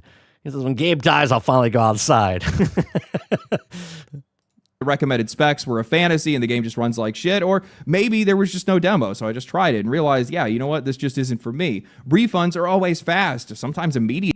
Yeah, isn't that nice? Yeah. You get a game and you're like, you know what, I don't like it. And you can return it. No questions asked. It's just like, yeah, that's fine. There's a lot of demos also, but there's not a demo you can buy it, try it, and go, nah, it's not for me. They're like, okay. In most cases. And even if you go past that 2 hour mark, there's been plenty of times that if you give them a legitimate reason, Steam will just at least hear you out. Compare that to console platforms or any other platform outside of maybe GOG, where refunds rarely even happen, and when they do, it feels like you're trying to plead your case to a brick wall. It's not even comparable. And that same mentality shows up all over Steam. Valve bans crypto and NFTs. They require disclosures for generative AI, especially if that content is being generated during live gameplay. And they have an outright ban on in-game advertising, which I'm going to keep it straight with you guys. That might actually be the only real barrier that's in place to keep publishers from jamming ads directly into our games. Because, like, come on. We know that they want to. I mean, they do. 2K's done it for years, right? I'll be honest. American Truck Simulator, okay, is actually on Steam, and they actually have ads on the boards.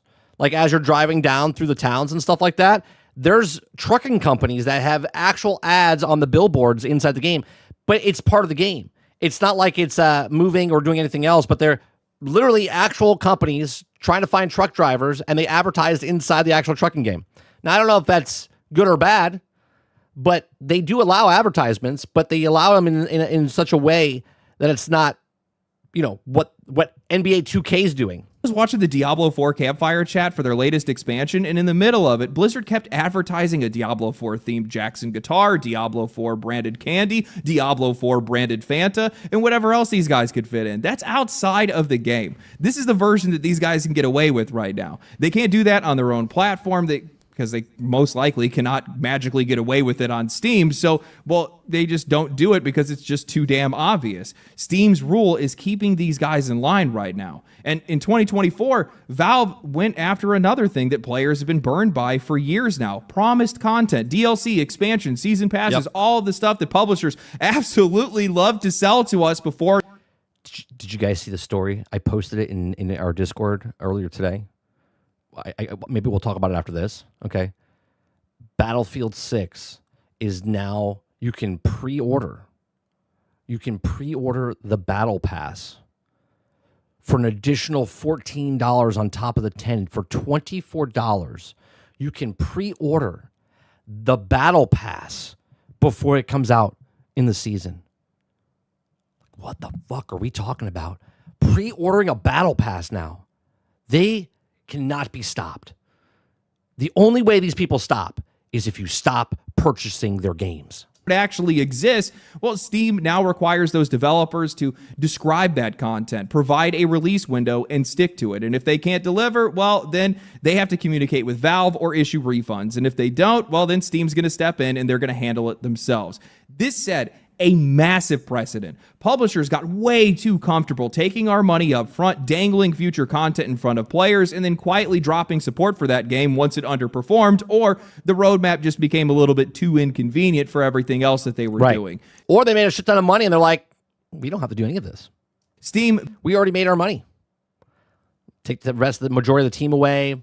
Skeleton crew, we'll get to it. Sorry, we just don't have enough manpower. Basically said, no, if you're going to sell a promise on this platform, that is a promise that has to mean something. That is a promise you have to keep.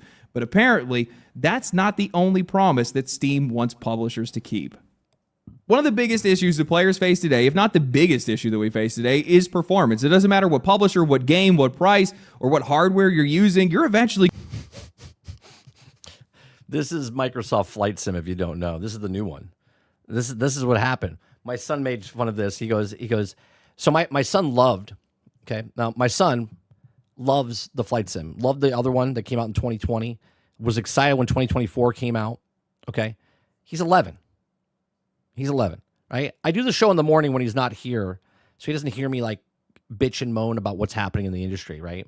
Now, sometimes he does hear and stuff like that, but most of the time he's just a kid. He just enjoys what he enjoys and does what he does, okay? But when this happened, he came up to me and was like, is this an early access? I said, no, this is a full game. He goes, but why is this happening? Why do they put the game out when it's like this? It's broke. I said, some game companies get pushed out early because of the time restraints they have. They didn't finish it in time, but they push it out because they want to make the money. He was turned off by this. And now he doesn't play Microsoft Flight Sim. And every time they have an update, he's like, do you think they fixed it? And I'm like, I don't know. So he downloads it again, which it takes a long time because it's gigabytes. He goes in, still not fixed. Going to be running into this. And at this point, I think players are just kind of trained to expect the lie. A publisher is going to tell us that this game is optimized. Like this is supposed to be the most realistic flight sim in the world. And yet the pilot's head sticking out of the plane. For a 3060 and above, and then we're... Like, look at this. It's supposed to be the most realistic flight sim, and then you have that. That's immersion breaking. Thank God he didn't pay for it, and it's only on Game Pass, right? He's playing it through Game Pass. But still, I'm paying for it. I'm paying for Game Pass.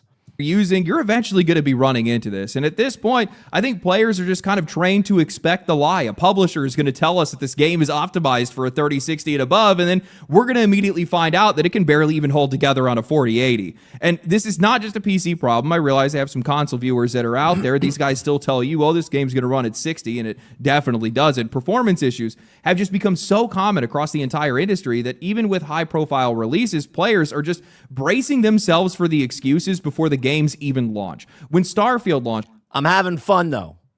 I'm having fun. approached with massive performance complaints. Todd Howard told players that they need to upgrade their PC. When Borderlands 4 launched with some of the worst performance issues that we had seen in years, Randy Pitchford told players that they were trying to use hardware that was just too old for the game. He said that PC players must face the reality of the relationship between their hardware and the software that they run. Like, half these guys didn't build their own machines. And he compared it to driving a monster truck with a leaf blower's motor. Basically, it's not the game. I love this with Randy Pitchford. It's like, if you're trying to drive a monster truck with a leaf blower motor, you're going to be disappointed. Randy. It's us. Something that just completely denies all reality, to our frustration. And as much as we are sick of it, well, it seems like Valve might be preparing to end that argument entirely. Back on April 4th of 2026, TechSpot reported on a new feature Valve is working on, a feature that could estimate game performance in FPS based on real user data. The article read, Valve appears to be preparing a new feature that could make one of PC gaming's biggest uncertainties, performance, more transparent. Newly uncovered code in the Steam client suggests that players may soon see estimated frame rate data for each game derived from real-world gameplay metrics shared by other users. The feature would represent a significant step towards bridging the gap between official system requirements and actual in-game performance. Nice. Even as studios release recommended hardware specs, the experience on diverse PC setups often differs sharply from expectations. Right. Now, the timing really matters here because this is coming after Steam has already started to move in this direction. Back in February of 2026, Valve began allowing users to include their hardware specifications in their Steam reviews. So this doesn't feel like some random feature that people are stumbling onto. It actually feels like a step forward towards a much larger system where Steam can take hardware and performance data compared across real users and then show players a much more honest picture of how these games actually run. And if that happens, oh boy, well, recommended specs are going to be a hell of a lot less useful for marketing fluff, I'll tell you that right now, because who cares what any of Well, this is true, right? Even for Xbox and PlayStation, right? When people are having games, they're like, well, I'm having no problem with my game. And it's like, well, I'm having mine. And it all depends. And I was talking to Travis in Discord a couple days ago, and he says, why is it where some people have problems with their consoles and other people don't, right? Well, there's different SKUs, different production lines that came out, right? Sure, they're all Xbox S's or X's or PlayStation 5s and PlayStation 5 Pros, but there's different SKUs. There's different print runs, per se, okay? Where Nintendo Switch, right? The first one, there was a run that had a faulty screen on this, right? And they were trying to sell them as fast as possible. So when you were buying the Switch, if it had a certain, code on it, it was from that run, which was the faulty one, which is sort of like the Xbox 360 with the red rings of death and stuff like that. There was certain ones that were printed out, bad manufacturing type of stuff. And not everyone had problems with the Xbox, but a lot of people had problems with the Xbox. Okay. So there's different SKUs that come out and they print them out, and that's the box, and it has faulty. It's like a recall, like when you get a recall for your car. That is the problem. Some games run fine on that system and other games don't, right? So even if it's the same SKU, it might be bad a lot. Sure, but it's also based on the run. I'll even break it down even further, just enough.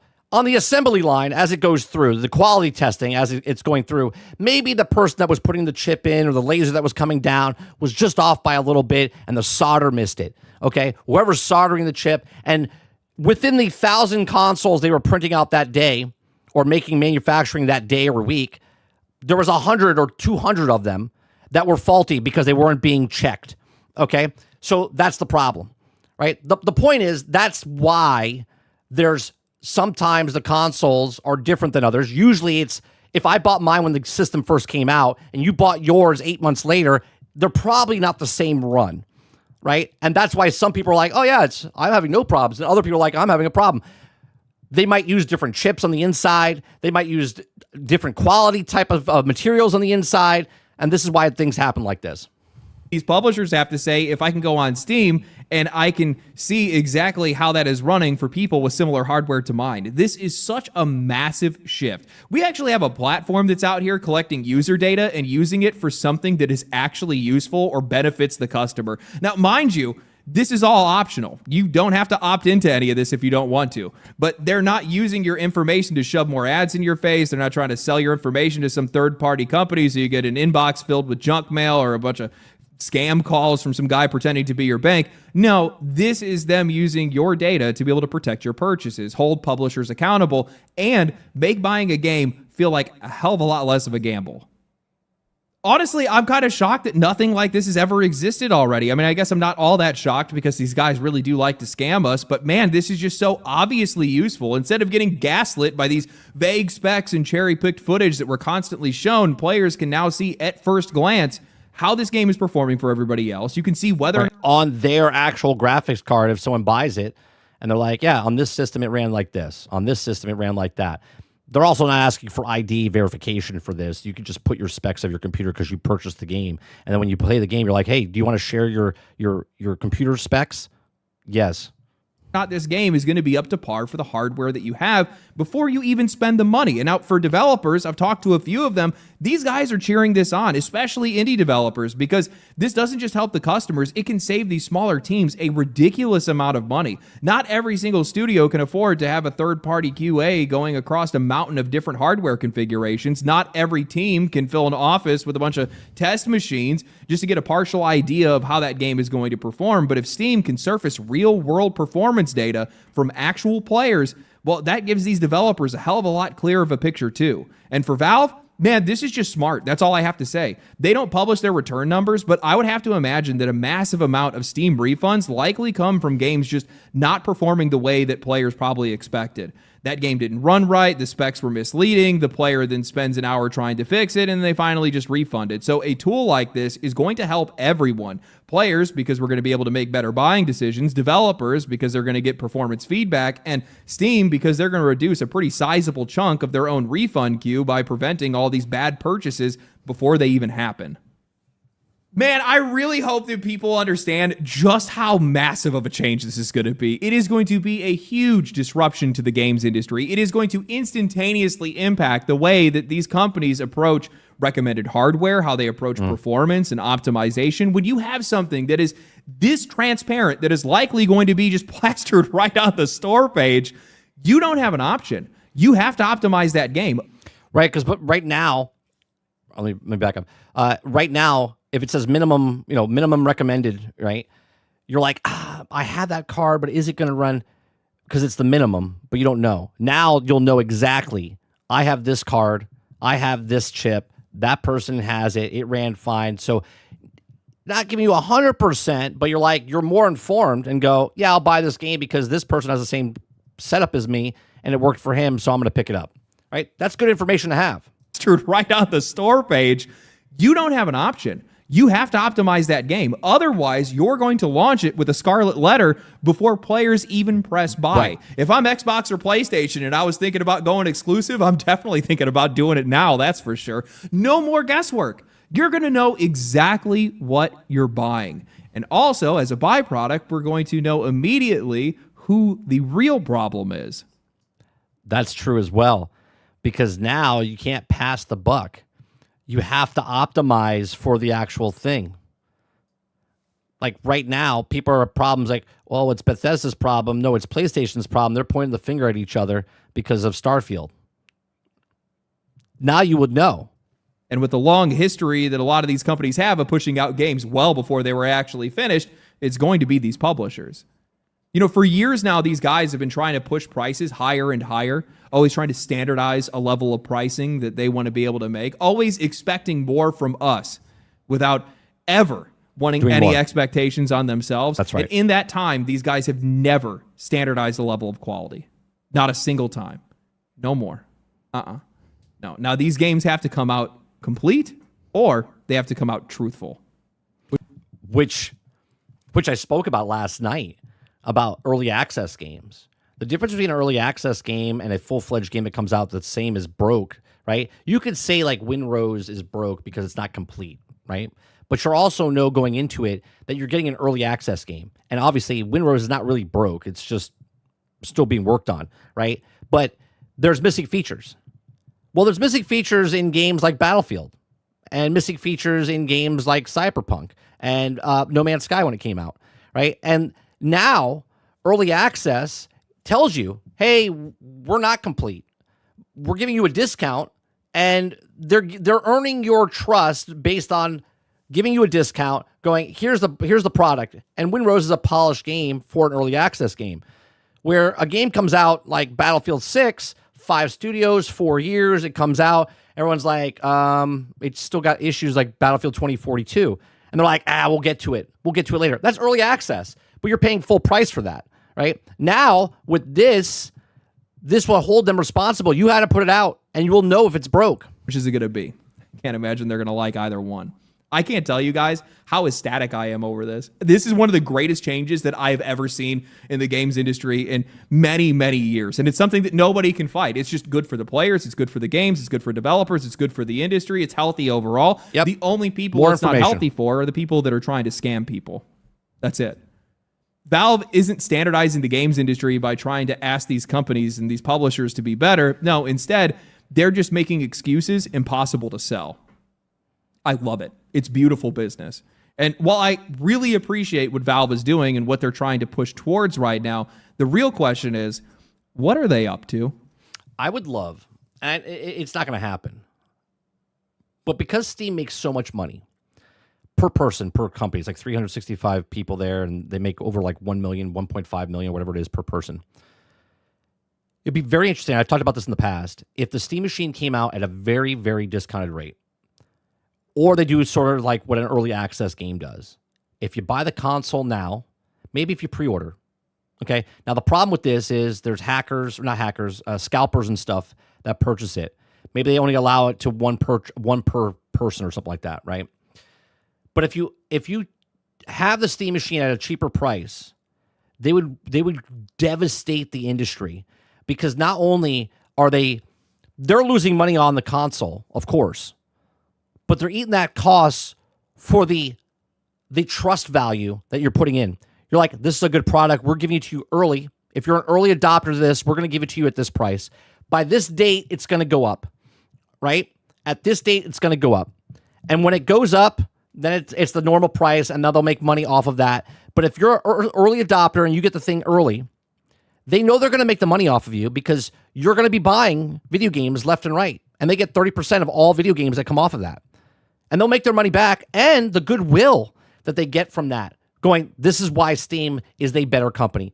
Because PlayStation, Nintendo, and Xbox will not do any of this, right? They're raising the prices, and Steam's like, And again, I know it's like a fictional book right now, but that would be amazing if they did that. I don't know how you would sell it where you could stop the scalpers from buying all of them up. Maybe if you buy it on the actual thing, they verify if you're already a Steam. Actually, there you go. If you're already a Steam user, they see your account. You don't have to verify it's you. They see your account, and then you can purchase the Steam because you're a loyal customer. Maybe they give it to you at a cheaper rate. That would be mind-boggling if they did something like that. Just my thoughts. If there's one thing that I pride myself on, is that I don't take anything at face value. So when I see Valve making moves like this, I don't look at it as some random quality of life feature. I look at the pattern around it, because Valve just keeps doing this. They keep finding these places where the industry is. Eclipse says most of the time you can only buy their hardware off their website, so they could do something like that.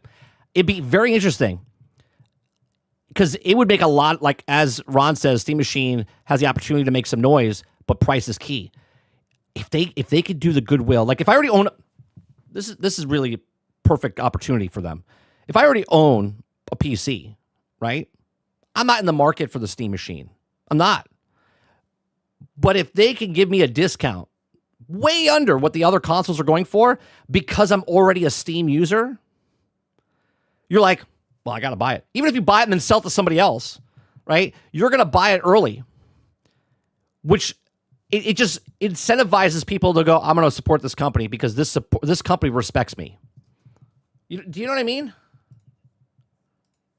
benefiting from confusion, vague promises, or flat out excuses, and they're building systems around those things to protect us and make those excuses a lot harder to sell. It feels like Valve is trying to rebuild trust in the games industry, at least on their platform. Right. We almost never see the games industry trying to standardize around anything in a positive direction. Instead, it's always been about pricing or mass producing games, subscription services, always normalizing things against us rather than something like that, Kylo. Yeah, Kylo's saying the drop should be something like how the Steam Deck was, but with more limitations. Like you had to have at least 1 month old Steam account, I believe. Right.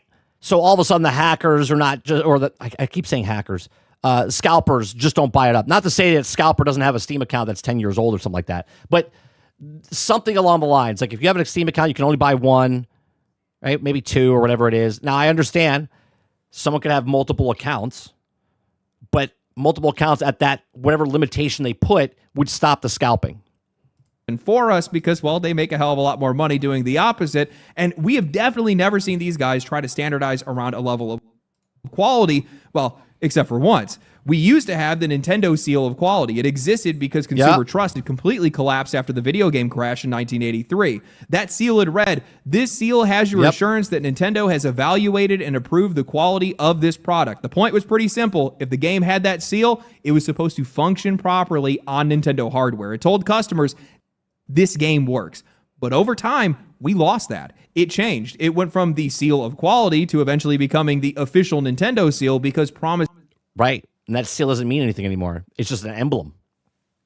quality became a liability to them, which honestly feels like a pretty good summary of where the industry went. I mean, today, launching broken, unfinished, unsupported slop is basically normalized at this point. Players don't even expect most of these games to even work. Hell, we celebrate when they actually do, and that's just insane. There is almost no other industry in the world where this would be treated as normal. Imagine buying a movie and just accepting that it might not play, or a book where halfway through you find out that half the pages are missing, and the publisher is just like, don't worry, we'll patch them in later, but still charge you full price. What are we doing here? That would be absurd anywhere else. And at some point, People take it now. People accept it. that has to stop. I don't tell people to not pre-order, no day one, no full price for a half-ass game, just to say it, right? It's no pre-order. It's to identify to them that we're not going to pre-order your stuff until you prove to us that the thing works. No day one until we see the reviews of the actual thing happening so we know it's actually working. No full price. Okay, because if your game is broke and buggy when it comes out, we're not paying full price for that, right? And no half-ass game, right? Complete. It's the seal. It's the seal. That is the 30 NSG seal, right? No pre-orders, no day one, no full price for a half-ass game. That's the Nintendo seal. That's my Nintendo seal, right? You can still go buy the things, right? I'm not going to tell you how to spend your money. I'm trying to educate people so they don't spend their money on broken, buggy games. You can still go buy that game 3 weeks later when they patch it, right? Even as much as I love Crimson Desert, okay? I think Crimson Desert is a fantastic game. It was broke, buggy, and unfinished. And if you haven't purchased it, if you waited just three days, 10 days, and then 3 weeks, they've done so many fixes to that. You can still play the game. You can still pay full price for it. But now it's a much better game than it was when it launched. And all I'm trying to do is to tell people, just wait. Just give it that 1 day, give it that 1 week, see what they did, and then purchase it. Stop wasting your money and then going, they'll fix it later. Wait for the fix, then purchase the thing. This industry clearly isn't going to do it for itself because it will get fixed a lot faster. Let me tell you. Broken standard that they've been pushing is benefiting them the most. They're making more money, they're saving more money, and they're never going to be motivated to do it. But it seems like Valve is stepping in to be the one to change things. Now, I have to give a shout out to Water CS2 for inspiring this theory, a fantastic everything Valve-related content creator, because he's been talking about how Steam is slowly but surely becoming a more console-like experience gearing towards the release of the Steam machine, making Steam easier. Even as much as I want this box, I'm not buying this box day one. I'm not pre-ordering this box, okay? Because I don't know if the box is going to be good. I don't know if it's going to work. I got to see reviews. I got to see how it runs, how it actually runs the games. You know what I mean? to navigate, more all-inclusive and a little bit more predictable. And I think this guy's right. I think that that's exactly what they're trying to do right now. But I also think that that's only one small piece of what Valve is building towards. Because right now we're at a time where trust is at an all-time low in the games industry. It's basically on the floor. And I think that Valve is trying to leverage trust as their brand moving forward. The Steam Machine and the Steam Deck are not just devices. These are hardware pieces. Ron's actually having a conversation today. Steam Deck OLED starts at 440, so the Steam Machine at 500 would be a great sweet spot without the controller. That's interesting, Ron. If they do the price without the $100 controller, that might be.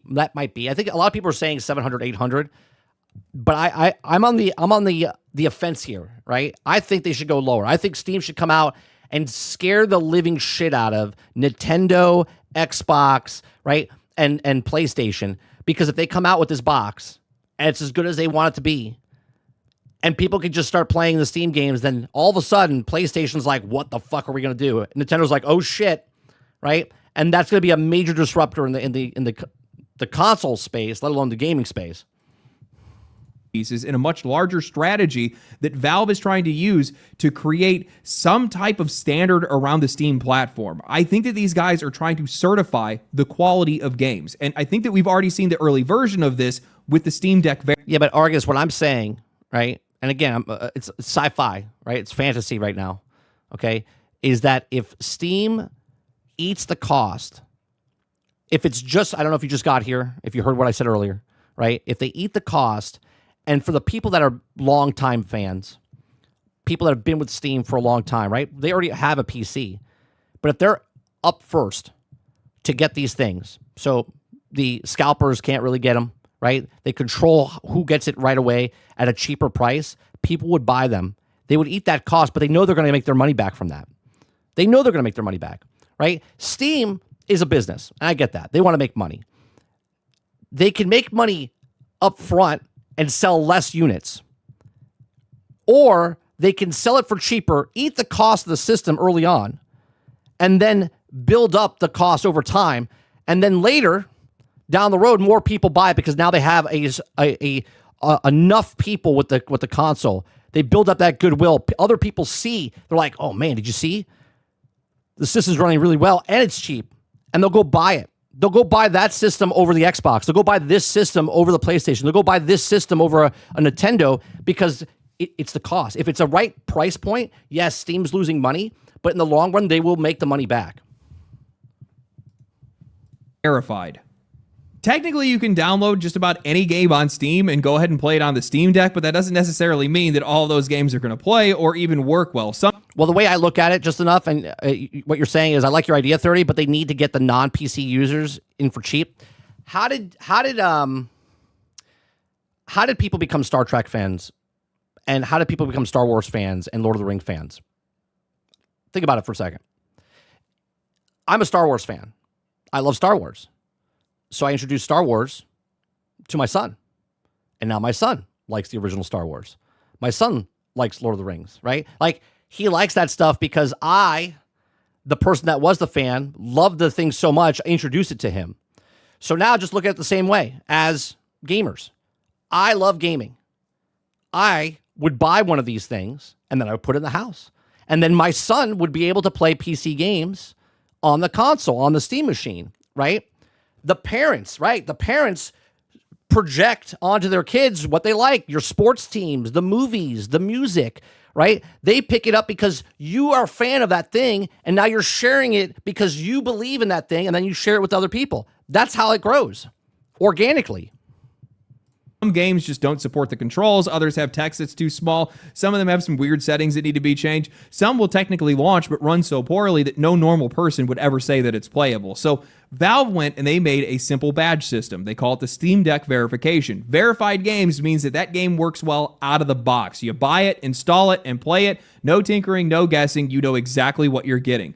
Playable games, that's another badge. That just means that it requires a little bit more effort. Maybe you have to change some settings or you have to maybe make your own custom controls, but it's not what they would necessarily consider a stable experience. Unsupported means Valve does not recommend that game, or it just flat out does not work on the device. And then unknown means that it's still in their reviewing process. The important part is Valve is not just letting these developers slap a badge on the game and put it on the store page. No, Valve is reviewing these games themselves. They're giving these developers detailed feedback on what actually needs to be fixed, and then those developers can go and resubmit for approval. So again, Valve is now taking some... Right, Z. Z says, my son is 34. I introduced him to many things I like, but me, being a fan, did not decide his fandom. Right, but you introduce it to him, right? And now he probably plays games. He probably likes things. It's like, oh, you know, I don't like Star Trek, but I like Firefly. You know what I mean? Like, you introduce them to the things, and they open up to other things. And they're like, I didn't know that existed. Hell, even on this channel, I watch content creators that we never even watched before, and you might have not known them, and I might not know them, and now we know about it, and now you watch their stuff, right? That's usually how it works. You introduce someone, you open the door and say, hey, come inside, take a look at this. Something that used to be messy and uncertain for the customer, and they're turning it into a standard that players can understand instantly, visibly. For customers, this is so incredibly simple. You go to the store page, and right there on the game's cover, there is a badge telling you if that game works on the Steam Deck or not.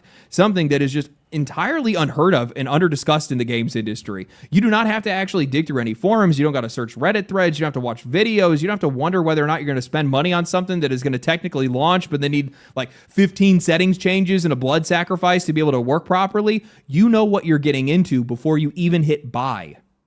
I have no idea who that is. Now, to the best of my knowledge, that kind of visible... I have no idea who that is. Platform level compatibility system has never existed anywhere else in the industry. Not with this much reach, and definitely not directly attached to the same place that you're making the purchase. That matters here because, well, that badge is absolutely going to decide whether or not somebody's going to buy a game or skip it.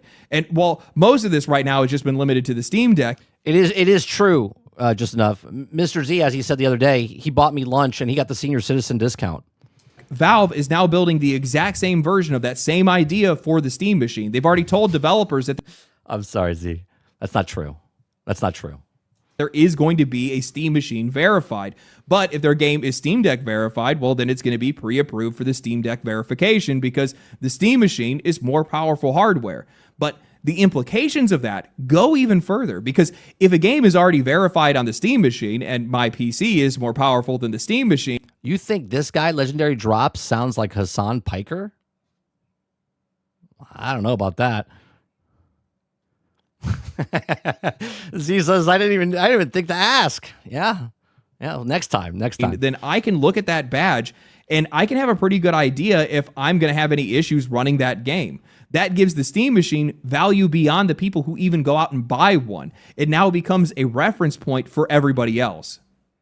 I think this is where this all comes together because Valve is already standardizing a base level of quality on their own hardware and on their own platform. There is a badge right there. There's a green check mark telling me if this is going to work depending on what piece of hardware of theirs that I'm using. Go ahead and add in the FPS estimates that are based on real user data. And now suddenly Steam is starting to remove doubt from the customer's mind before anybody ever even makes a purchase. This is great for players, but this is also just utterly brilliant business. As a former salesman myself, I have to respect this because doubt is one of the biggest things that stops people from buying anything. Doubt. How many of you used to go back in the day? You would go to Target, Best Buy, Circuit City. You're buying a high price speakers, computer, video game, whatever it is. You pick, you run, you know what you want. You go inside Best Buy, you grab the thing that you want, and you just hold it. You hold it in your hands, and you start walking around. You start looking and browsing other stuff, right? You're thinking in your head, do I really need this? Do I really need to want to spend $300? Do I really need to do this thing? And sometimes you have that doubt, and you put it back on the shelf, and you're like, I don't need it right now, right? Other times you walk around, you're like, you start to justify it to yourself, right? You start justifying yourself. You start doing the pros and cons through it. You're like, well, I really need this. I really need a new, I don't need it, but the price is right. Maybe I'll buy this. Maybe I'll spoil myself for this one time, right? That's what happens when people have a little bit of money and then they have a little bit of doubt. They're like, no, maybe I have enough money to buy the thing, but I don't know if I want to buy the thing. You don't want to give that. You don't want to give the doubt. You want to just make it a good price because doubt comes in when the price is there, but not quite there. And you're like, I don't know. Qualifying is the first step and the biggest step of the sales cycle. Let me back up here a little bit. salesman myself, I have to respect this because doubt is one of the biggest things that stops people from buying anything. Qualifying is the first step and the biggest step of the sales cycle. Yep. And it is a huge point of friction for a lot of people on PC. Will it run? Will it? Here's the thing. When I used to sell suits, seeing a suit on the rack is different than seeing a suit on yourself, right? If I could get that jacket and talk to the person that was buying that suit, okay, I'm giving them less doubt. They're like, I don't know if I like this. I don't know if I like the pinstripes. I don't know if I like the vest. You put it on, you put them in front of a mirror, you step back. You just step back and you let them look at themselves, so that doubt. And they're like, I don't know. And you're like, I don't know if I like it. You're like, oh, you just tuck it. We'll just bring it back. We'll tailor it a little bit to get it a little bit more slim fit for you, right? And that's when they look at it and go, yeah, you know what? I'm going to buy it, right? If you just like buy a suit off the rack, most of the time you're going to lose that client. You're going to lose that sale. And not only are you going to lose that sale, okay, but you're not going to get a repeat customer. When you get the person and put them in that suit and you take care of that customer and you put them in that suit and you talk to them because they're the most important person to you at that moment, you're trying to make that sale, okay? Not because you're trying to make the sale, because you truly care about what you're selling, right? You truly care about the person, what they're selling, because after they make that purchase, they're coming back. Not only are they coming back for another suit for themselves, but they're coming back for their sons, right? They're coming back for a wedding. They're coming back for a big, I got a promotion coming up. They come back and they want to look their sharpest, and they're looking for you because you cared about them and they care about you now. That is what you need when you sell something to somebody. Not because you want to make the sale, because you want to make a rapport with someone so they keep coming back and trust you. That's the difference between corporations and people that actually care about their customers. Stutter. Will the recommended hardware settings lie to me? Am I going to spend the first hour of this game fixing the settings instead of actually playing it? Is it going to get worse the more that I play it? Valve is trying to answer those questions before you even ask them. This is going to build trust. It's going to protect customers. It's probably going to sell a hell of a lot more games because people are going to feel safer buying them. That's right. You're going to feel safer buying it. You're going to trust them. That goodwill keeps building up. And I think that's the part of Valve's strategy that a lot of these companies probably aren't going to understand. Doing right by the customer is not a charity, it's good business. And Valve is now going to force the rest of the industry to do good business just as a byproduct. Developers are going to know exactly what the baseline is. They're going to know that this is Valve's hardware and this is what these guys are measuring around. That's right. They're going to know that if their game runs poorly on the Steam Deck, on the Steam machine, or on Steam's, it looks poorly on them, and then you're not going to trust them. FPS estimates, well, that information is going to be visible right where customers are making the decision to buy. So even if Valve never forces a single performance target, the pressure is still there. Optimize for the standard, or just let every customer see that you didn't. You know, I tend to be a guy with a hell of a lot of theories, but I never say that I'm 100% confident in them. This one, I'm 100% confident in. The reason. Here's another example real fast, right? I'm going to go back to the suit stuff. Because I was very young when I started selling suits. I was 21, 22 years old when I was starting selling suits. The other people that worked in the suit department, they were older. They were about my age now, right? Like mid-40s, maybe early 50s. And what they would do, because it was commission-based, right? It was commission-based. I would 100% dive into the person that comes in. I don't care if they were just buying a belt or buying one shirt or if they were buying the entire rack, okay? The other people would be like, how can I help you? Here's a belt. They would throw it on the counter, and because it wasn't big enough sale for them, they would start running off to somebody else because the grass was greener on the other side for them, right? They would run to the other person. That person was only buying socks, and that person was only buying one khaki pants, okay? And it wasn't the big enough sales, but they thought if they ran around and they got the stuff, they would get bigger sales for them. Meanwhile, slow and steady through the race, right? Because I sold that belt for that person, gave that person an intention that they needed because they asked questions and whatnot, and didn't try to dismiss them and move over to somebody else, they came back the next time and they bought a big sale. And everyone's like, can I help you? Right? And they're like, no, I'm looking for Mike. Is Mike here? Mike's not here, but I can help you. No, you can't. No, you can't. I'll be back. When does he come back? They want you. They want to help you because you helped them. And in the long run, you build up this clientele. And then the other people start going, how come these people are always coming back for you? because I give a shit about them. I might be on the surface, I might sound rough, edged, and like an asshole, right? But I am loyal, man. I will give you the attention that you need, that you want, and you'll come back because I'm loyal. That's exactly how it works. Because I respect you, you respect me. The reason why is because Ward, thank you very much for the 1 gifted membership. Appreciate you. I was like, how come my thing didn't go off? Thank you very much for the gifted membership. Blonky, welcome to the membership. Appreciate you guys very much. this would be so effective, so unbelievably effective. And it's such a brilliant strategy, especially given today's market conditions within the games industry, because trust is at an all-time low. So if you're selling trust, you're going to be making a hell of a lot of money. Now, right. Say whatever you will about Steam. These guys very rarely make the wrong decision when it comes to stuff like this. And if this is the direction that they're going in, it's going to flip the games industry on its head instantly. A badge on every single game saying whether or not it actually works on a piece of hardware outside of just a handheld, being on something that is also effectively not only a console, but also a PC.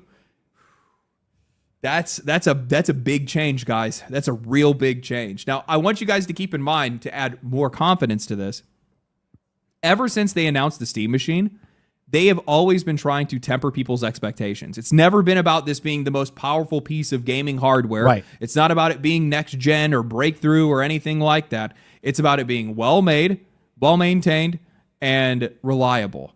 And now you're going to add on top of that you're going to have access to a storefront that has full transparency that tells you whether or not games do or do not work for that piece of hardware. That's a pretty good position to be able to put yourself in. You're creating a lot of market separation from you and the rest of your competition because you say whether or not your games work or not. You have a badge proving it. Nobody else does. You can't find that anywhere else. That's how you drive people to... Until you can, because then people will start to bring the badges back on theirs. This is the whole organic food thing, right? Organic food or organic, raising the way you raise your animals and stuff on farms. They just have to get the minimal thing to get that circle of approval, right? But that's not really what it is. It's what Steam is doing. Steam is getting you that badge is not really the thing. It's what they're doing as a whole, as a company, wins you over, not that badge. That badge is just one more data point on why you should trust Steam, why you should trust this company over the other companies that want your face recognition and own less stuff. Buy something. That's something I can't find anywhere else. I want that thing. If I'm going to own less stuff, I want to be better off with the company that respects me more than the other company that doesn't respect me. Now, the funny thing is, you don't even have to want the Steam Machine. You don't even have to like the Steam Machine. You would want the Steam Machine to be a thing. You want it to exist because, well, just by it existing, it's creating a baseline level of quality. That's right. For players on PC. You can instantly look and go, hey, you know what? This game doesn't work on the Steam Machine. It's probably not going to work on my PC. I'll pass on it. Right.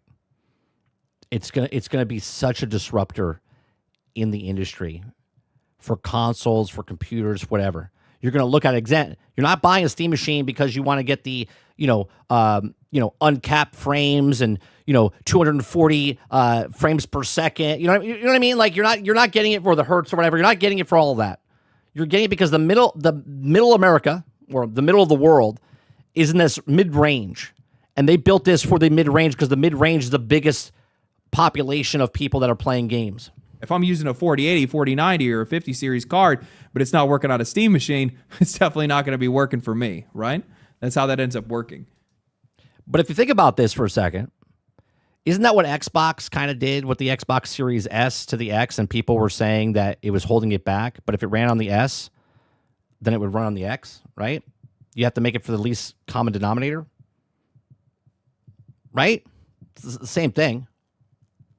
So it's such a really interesting development to see. Problem is, those games didn't run on the S, and they didn't run on the X. They came out broke, buggy. It's not something that I expected. I'll tell you that for sure. But these publishers are going to have a real big problem on their hands. they're not going to like this. This is a level of transparency that these guys are not going to be comfortable with because they have been selling broken games for years. They have been profiting off of broken games for years. And these guys cannot afford to not have their games on Steam. So they're just not going to be able to avoid any of this. And essentially, they're going to have to be completely transparent with whether or not their game works or whether it doesn't, whether it was actually optimized or it wasn't. The age of quality is on the horizon, my friends. It's great. I'm so excited for this. I can't wait to see this come out. Anyway, I hope you guys... Well, it only held it back, Sarge, because the game still came out broke.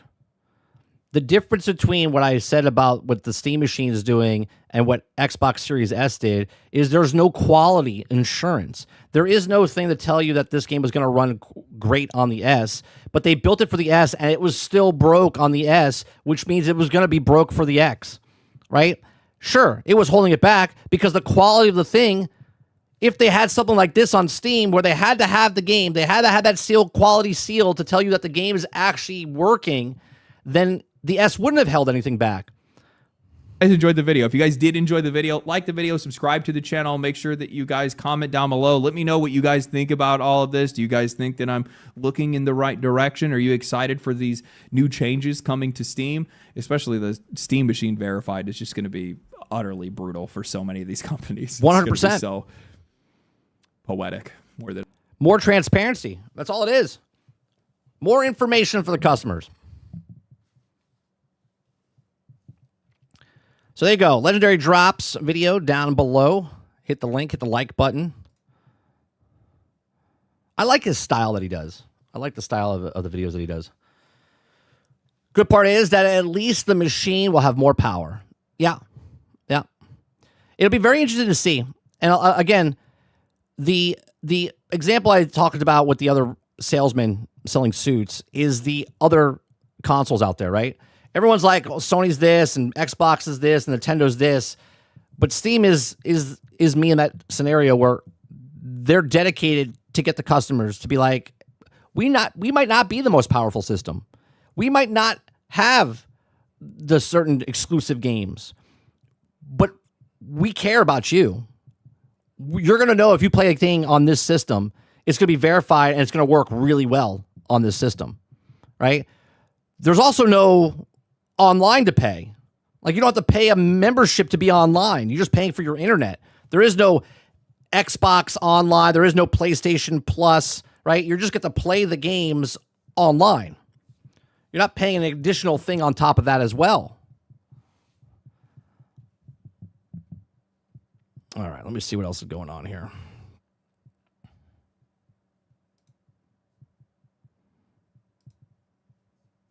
Yeah, it's two good videos, man. There's a third video we could watch. It's not video game related. It's John Oliver from HBO. He had a video talking about AI and how fucked up it is. And I was like, this is not good. This is not good. Sarge says customer protection. Altern says, for example, a game that had Steam Deck verified was Last of Us remake, and that game didn't run at all on Steam Deck, but it was verified.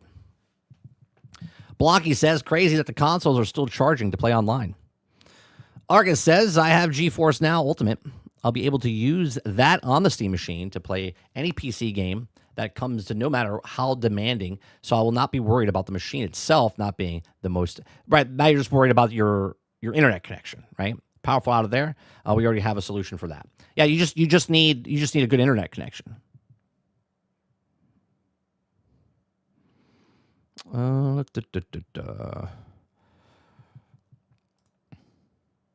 you guys? I'm gonna take a quick break. I'm gonna refill my glass. We're gonna continue on. We're not gonna end at noon. We're gonna continue on. It's an extra show. You guys wanted the extra show, so I have until about 2:00. I don't know if I'll last till 2, but we'll be back in a second. I'm gonna go grab a drink of water, and you guys are gonna listen to the new song that I played earlier this morning. I'll be right back.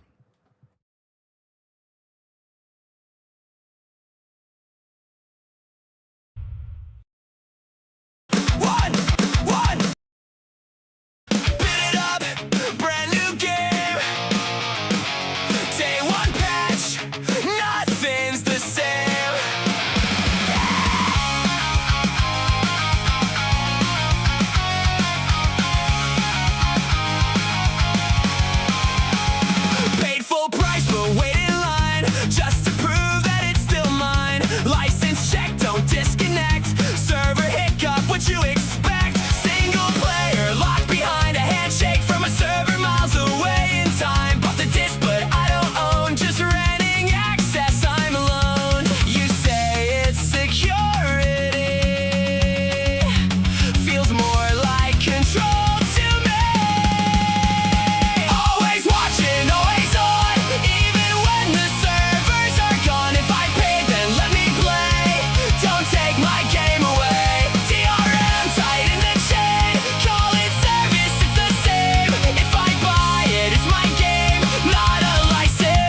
There you go.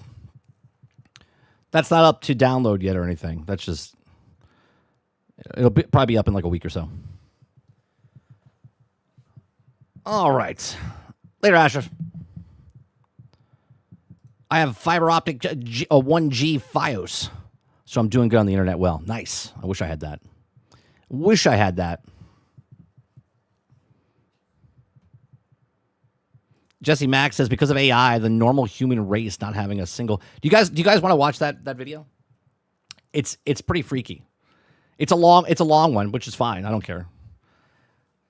It's about AI and how the shit it does or says. It's crazy. I already watched it. I don't need to watch it again. But if you guys are interested, I'll put it up.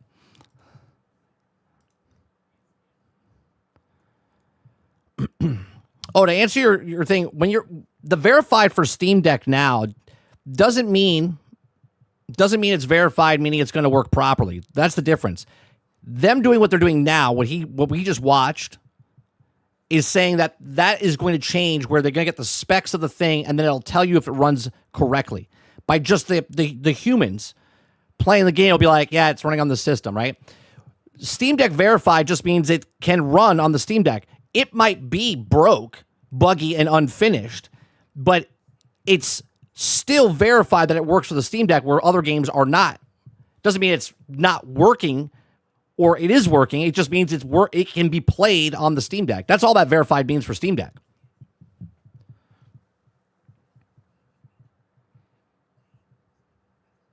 Chopper Eric says, I hope when you're running around doing errands, you're listening to that style of punk in the car.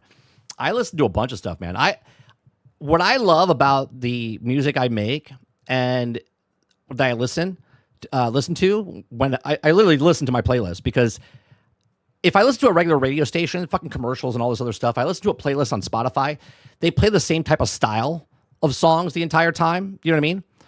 Where I have like country, R&B, right? I have like gospel. I have rap. I have punk. It's like a whole little playlist of like different genres, and it's interesting to me because they're all sound different. So it's not like the same band, right? Because it's not a band at all. It's just AI. That's why I like listening to the songs that I have and I put on a repeat and stuff like that.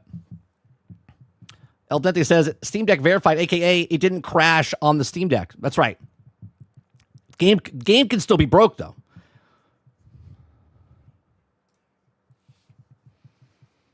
Aku says, everyone talking about the new hardware, and I'm over here looking at the P2 and PS3 era hardware. I am interested in the Steam machine. But obviously, the price I'm not paying $1,000 for that thing. I'm not paying $1,000 for an Xbox Helix. I'm not paying $1,000 for a PlayStation, right? I'm not paying $1,000. If that thing comes out $800 is me walking around Best Buy with it in my arms going, I don't know. Do I need this? Do I need this thing? I don't know. Right? Starting to talk, making doubt in my head. 700? That doubt's a little less. 600? I'm like, right? 500? I got 2 in the cart. You see what I'm saying? That's the difference. Kraken says there's a cool video called "I'm Done Renting My Digital Life" by This Is E. Pretty much shows how you can digitalize all of your physical media, back it up, ditch the subscription model for good. Okay. It's a video. Is it a video called "I'm Done Renting My Digital Life"? We probably won't watch it here, but by This Is E. This is E. This is E. Okay. Smartphone is about to change forever. The car ruined other cars for me. Apple's oldest dream. I spent $700. Where's the one? What is it called? What is the called? I'm done renting my digital life. Okay, I'm done renting my digital life.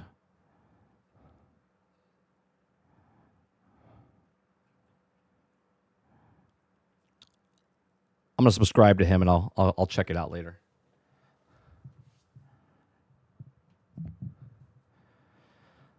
Let's see here. Clip says, I might get a bundle because I do want a VR headset and maybe sell the Steam Machine to a friend or something. See, that's another thing. Now, if the bundle's $1,000 for the VR headset and the system and the controller, now that's interesting because I'm in the market for another VR headset, and I was thinking about buying the MetaQuest 3. Now the question is, you need the box hooked up to that headset, right? It's not like the MetaQuest 3 where it's like self-contained, right? But that would be interesting if it's $1,000 and I get the VR headset, the Steam Machine, and the controller. Now I'll put one in the box. I'll put one in the cart, you know? About to sell my Xbox Series X for $700. Make some damn profit. Nice. Kraken says, yeah, check it out on your own time. It's really cool. I will.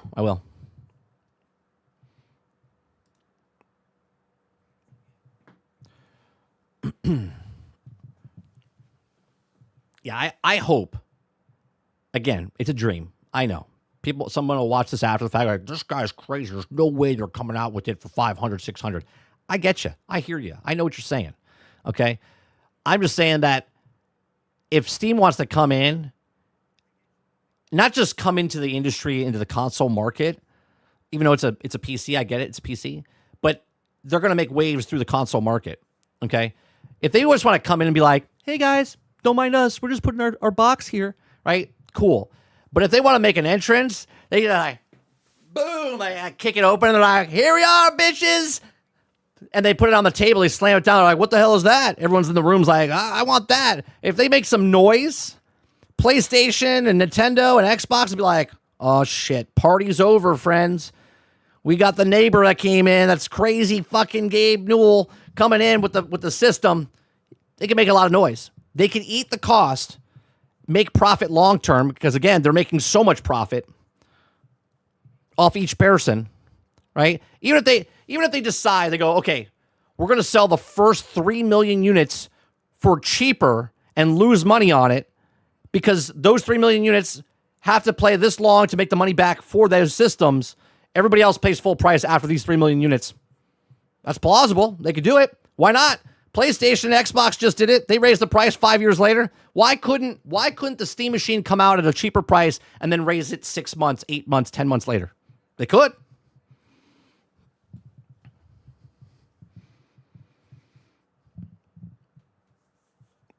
I got a message censored by YouTube. They don't like me talking about Valve.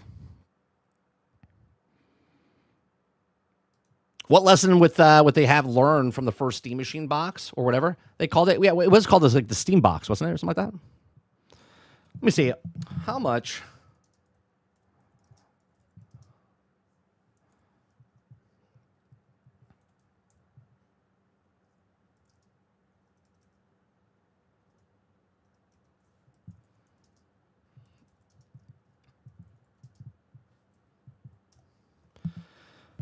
Okay, Valve, the operating of Steam, generates an estimated $45 million to over $50 million in gross revenue per employee.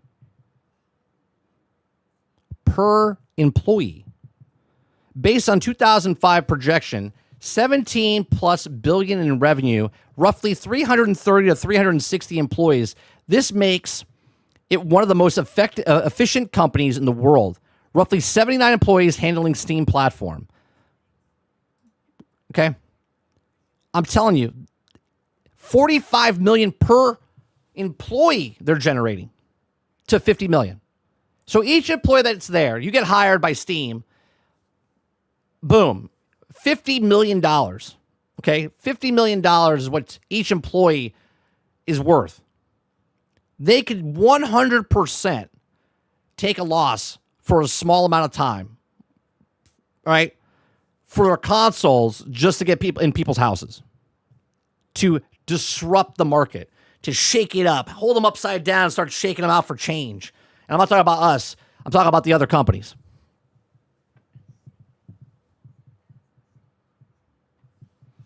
That's crazy. It says high efficiency. The revenue per employee far exceeds tech giants like Apple or Google, or largely due to high margin commissions. Compensation, the average employee compensate is an estimated over 1.3 million, reflecting high profitability per head.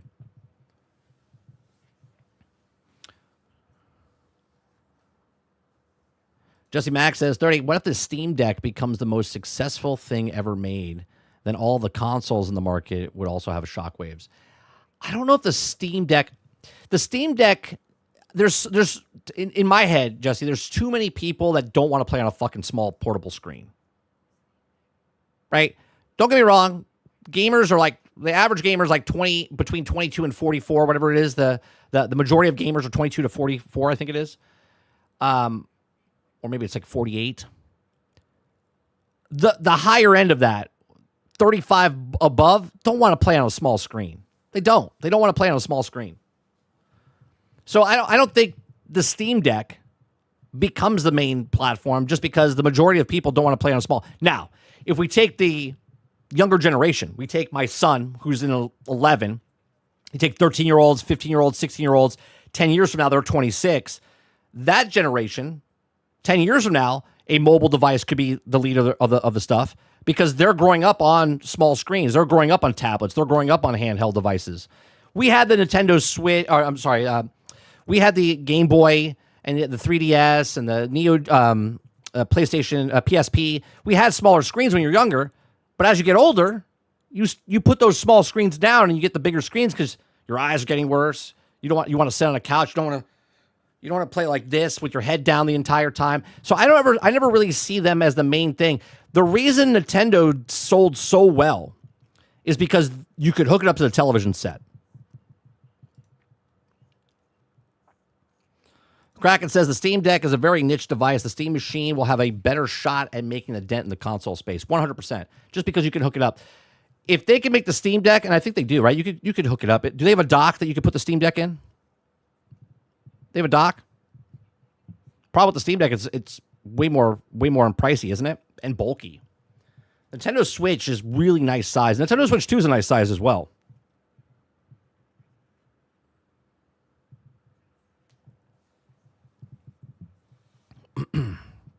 Yes, they have a dock? Okay. Oh, it's made by third party. So they don't have a dock. Yes, many third party. Wait, so they have... Hold on a second. I'll just look it up.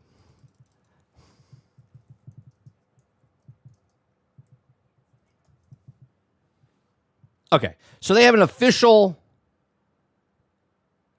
dock, or is it all third party things?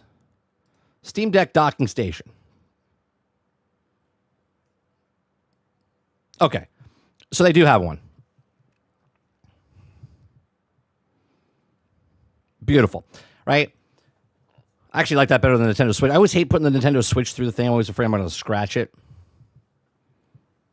A dock and remote play to PC. Steam has an official Steam Deck dock. I have one. But the price point of this is not, right? The price point of this, the Switch, the reason it sold 155 million units is because it was $250, $300, right? The Steam Deck is much more pricier.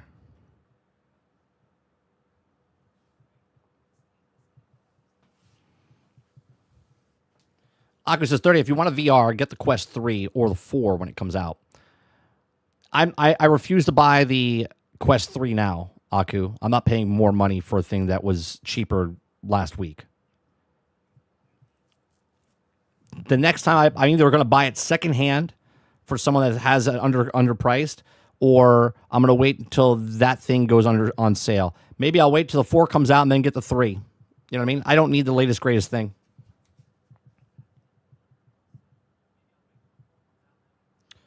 Why is it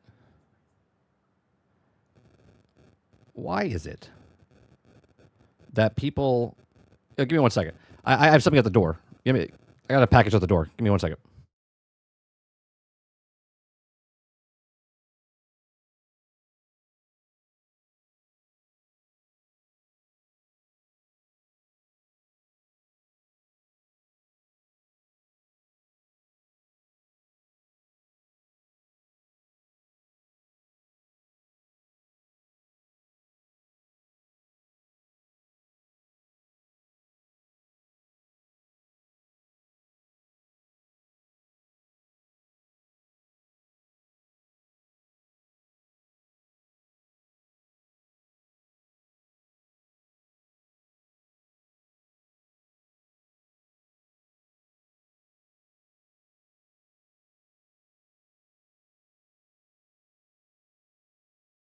I always find it funny, chat, that the delivery guys, when they come to my house,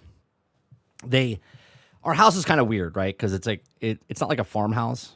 We have a front door, but the front door is under like a carport, so it doesn't really look like a front door. It's next to, so like where the car is parked, it's like the door's right there. So a lot of people, I don't know why they do this, right?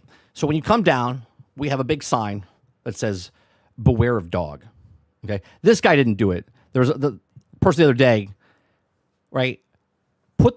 I saw the message pop up, but someone's at the front door, right? So I was like, okay, I look, and all of a sudden I see them put the package down, and then I see them pick the package up, and I'm like, oh no, right? So I get up to go to the front door because I know what she's going to do, right? She's going to walk to the back of the house because some of them, they're trying to be nice. They don't want to leave it out front because of, porch pirates or stuff like that, but we don't live where someone's going to come up and steal our stuff, right? So she walks to the back of the house. Well, my dog sleeps back there, and he's passed out. He doesn't, right? During the day, this is time off. He doesn't care, right? So he's sleeping, right? He's sleeping. And so he's just passed out. He doesn't care what's going on. He's dead to the world. Why does this do this? Yeah. So he's dead to the world, right? All of a sudden, they put it down and they have to take a picture, and it makes that sound. It makes that boop. You know what I mean? Like that they scanned. He gets up and sees a stranger at the door, and I have cameras. So she goes, she's like panicking. I felt so bad for her. And then she ran around the house, and I tried to stop her before she got to the back of the house, but didn't work. And because I didn't want to go out the back to wake the dog, because then the dog would see her, and then so on. But man, I get some laughs of people. Why would you go to someone's back of the house to drop off a package, though? I don't understand that. I understand that maybe you don't want to put it out front because you think someone's going to steal it or whatever. But why would you? Like, she missed the sign, right? She missed the sign. Then she put it down, then picked it up, right? Oh, the intimidation of my dog. People will piss themselves.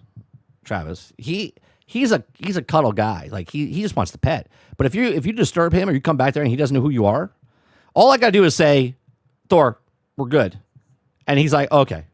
But before I say that, he's like, like he's like he looks like he wants to rip your head off. But that's what we want, right? We want you to have doubt when you're carrying that package around, right? We want to make sure that you want to make the right choice before you try to come into the house. You know what I mean? That's exactly right. That's exactly right. We're good. He's like, okay, good. All right. Gleb says, I have a garage right next to me that has the address. I don't know how many times people have delivered it to the residents. It's so weird. I don't know.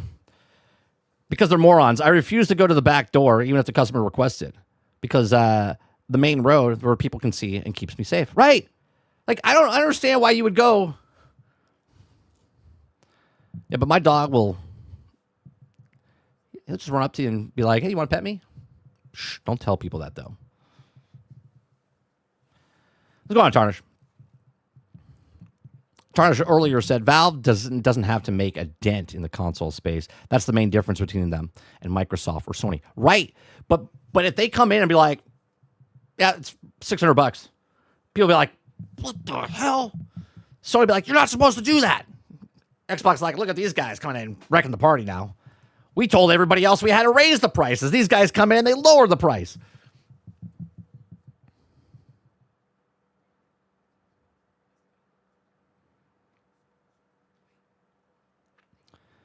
Tars also says it's not even about making a dent in the console space. It's about bringing more people to Steam, right? And that's why you should maybe make it lower. Eat the cost for a bit. I'm not saying forever. I'm saying you take, if they want to sell 8 million units and they take 3 million of that units and sell them under the price.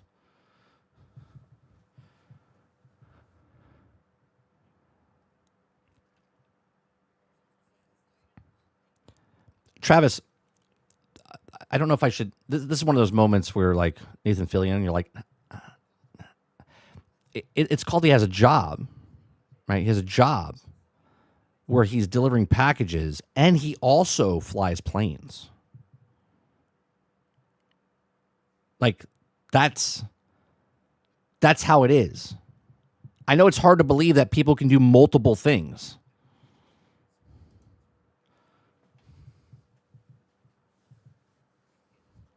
Jesse Mack says some people are intimidated by dogs, almost like their PTSD kicks in. Oh, many, many times have we had people frozen on my driveway. Like, I'm dead serious. I'm not laughing at them in any way, shape, or form.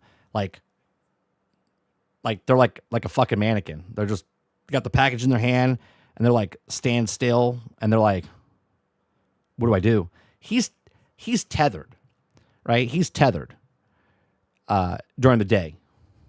So he just hangs around, sleeps underneath his house and stuff like that. Like, as soon as I'm done, I grab him. We bring him inside. He gets some air conditioning.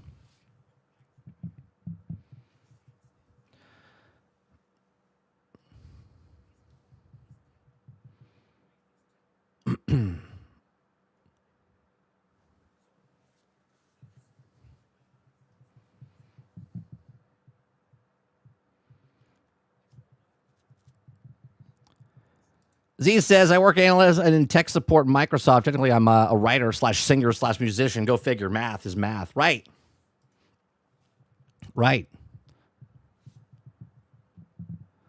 Ray says, people aren't going to abandon their console library to move to Steam. This is why Project Helix makes so much sense. You'll be surprised. You're 100% correct, Ray, that the majority of people will not leave to go make a new library somewhere else, right? But you also have to remember, there's only 200 million people that have consoles. They're all fighting for the same 200 million people. There's way more people that don't own a console than do own a console. There's way more people that can get a PC, and if they can't afford a $1,000 PC, they can afford a $700 like a PC, smaller PC, that gets them through their foot in the door. There's way more people that don't own a console than do own a console, and that's what Steam's going for. Because the people that are playing on Steam already are already customers. Maybe they want to share the wealth with their children, like I said earlier, right? Maybe the kids, he's like, you know what? I don't want to buy a Nintendo. I don't want to buy an Xbox or a PlayStation. I'm gonna buy my son or daughter a Steam box. That way, my library that I have, they can play, and they can make their own libraries and stuff. So it's not really about the people that have their consoles. They're not going to move. People that are on Sony are not going to move to Xbox. People on Xbox are not going to move to Sony unless they get screwed over big time. I used to be a Mac. Well, actually, I used to be a PC guy, right? I used to be a PC guy. Then when I went to film school and stuff like that, I was a Mac guy for many years. Then Mac dicked me over. I said, you know what? Fuck you. I don't care about you anymore. And I went back to PC.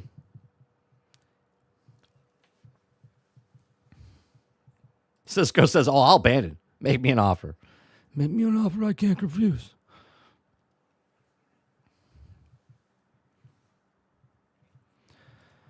Dar says, and people are more likely to move over to PC compared to leaving their console for another console. PC has always been and seen as a direct upgrade.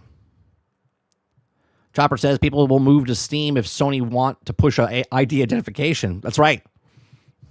Argus says a majority of people do not replay games or go back to play games that are now a couple of years old, even if they didn't wind up beating or even playing them. Library isn't as important as people make it to seem. People are also worried about the new games for the most part.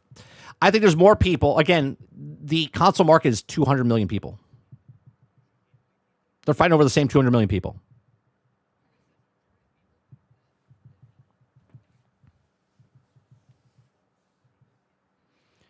Let's see. I was a console user until 2013. Been gaming since 1994. Will never look back at the freedom you get from PC with no other. Just Enough says library is important because of perceived sunk cost. Right. The only reason I traded in my Xbox for an Xbox 360 is because I could still play my Xbox. Otherwise, I would still have it because I was... And look, I have all my old systems. I might turn my own system on maybe 3 times a year to go play something. I don't ever go back. It's more like a relic, like looking at pictures of the past. You know what I mean?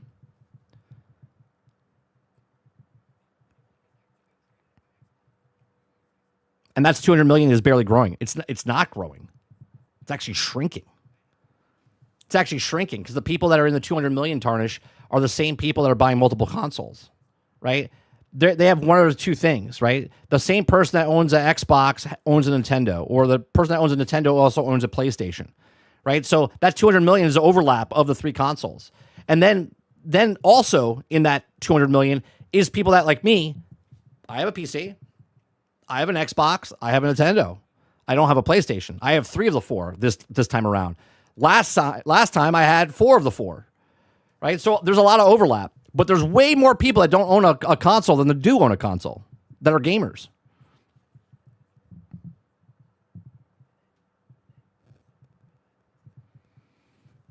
There's something off. There's something off about the James Bond stuff. I saw a lot of people, and maybe, again, this is just the cynical part. I'll wait till the game comes out. We watched something yesterday. ACG said, he's hoping it's good. I watched Luke Stevens. He says he was surprised he got to play 3 hours of it and stuff like that, right? A lot of people are talking hype up about it, right? And that makes me kind of like, what you talking about, Willis? I don't trust him. Not that I'm not going to buy it anyway. I've already said it. I'm not interested in buying it right away. So I'll wait for it to come out. We'll see what happens. But it's oddly different because I don't remember everyone ever talking like a Hitman game like they're talking about the 007 game. 007 game they're talking about because it has to make good money because it's a licensed IP.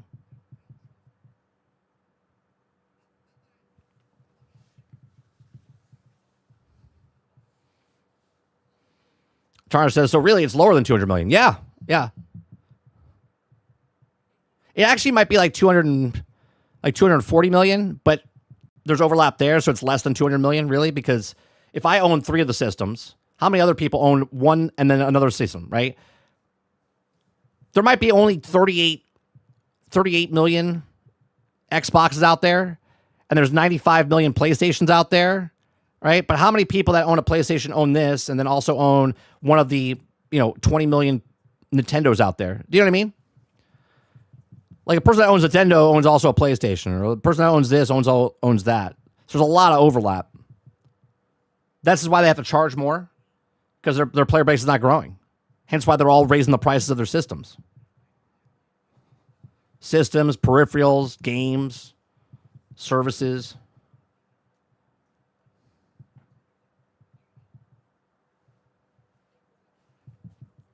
Travis says, I don't trust anyone, even 30 secretly. He's Bill from Bill and Ted. Maybe.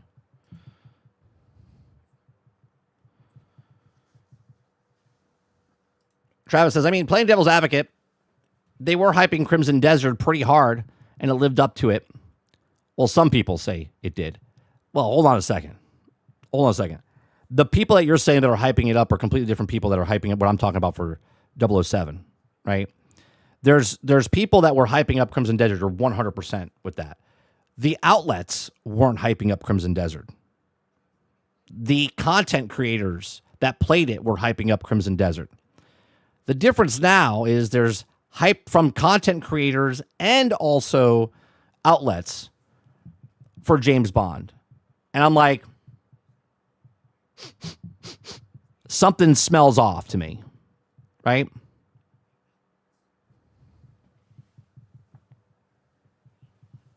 You are correct. Maddie and Luke both hyped up Crimson Desert. But the marketing also didn't. The outlets didn't do it.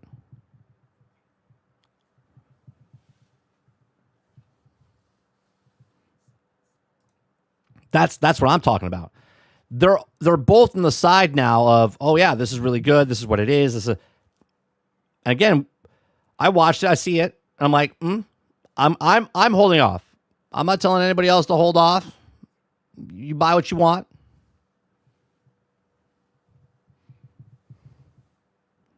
You buy what you want.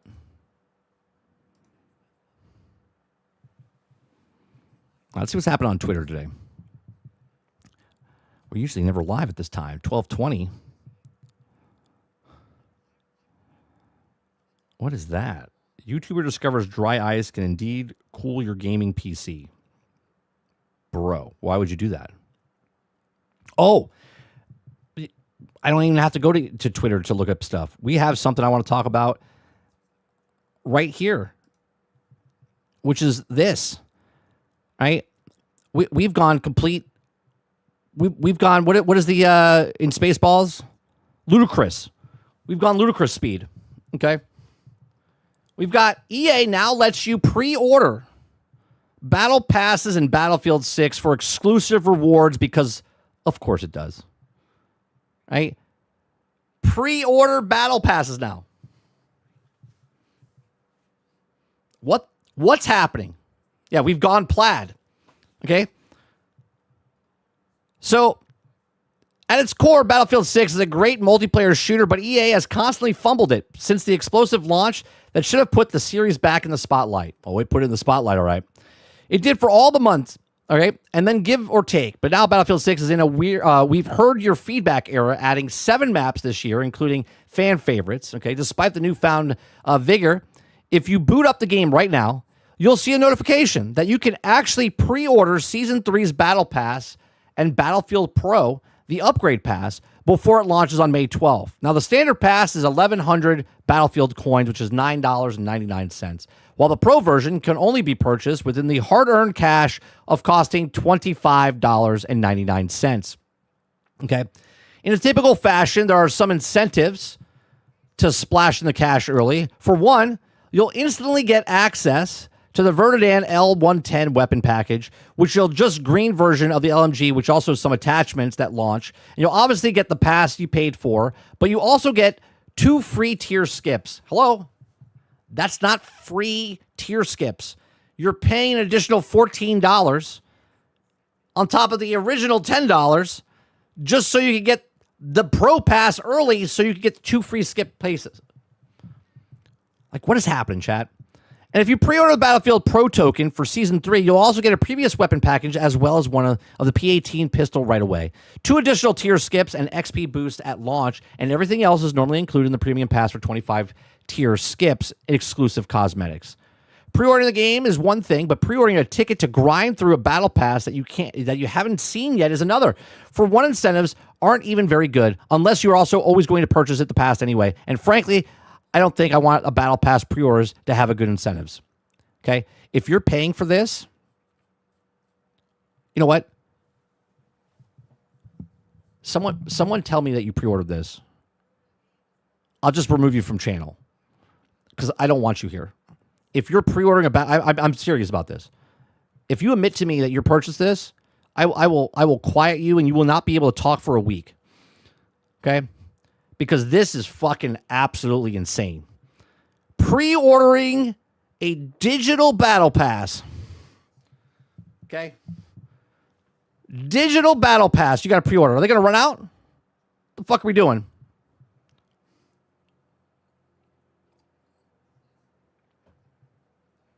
You calling my bluff? All right. Have a nice week. We'll see you on Monday. Have a good time. I only can do 24 hours. We'll get you again on Monday.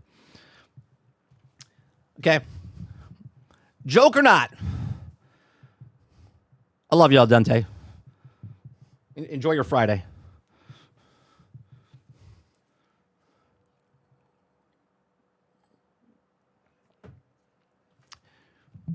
Enjoy your Friday.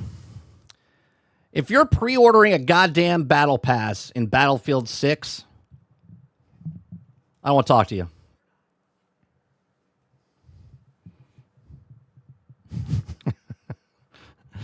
And Dante's like, Jesus Christ, did he really do that? I did. It's for your own protection.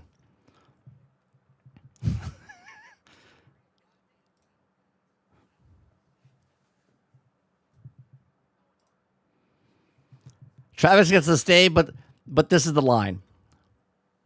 Travis gets to stay. He didn't pre-order. Did you pre-order? Let's be fair, just enough. I time Travis out a lot.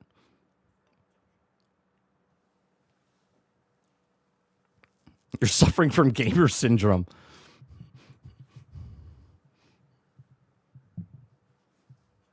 If you're pre-ordering a battle pass, you deserve to pay more.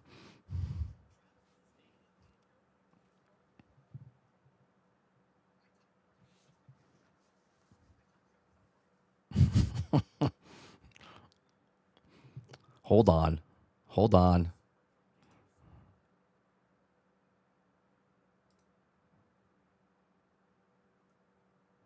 Oh, I can't undo it.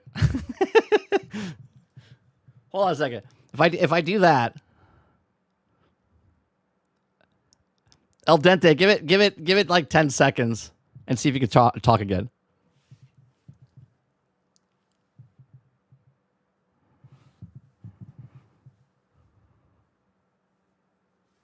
Altern says I'll pre-order the battle pass. I just won't tell you.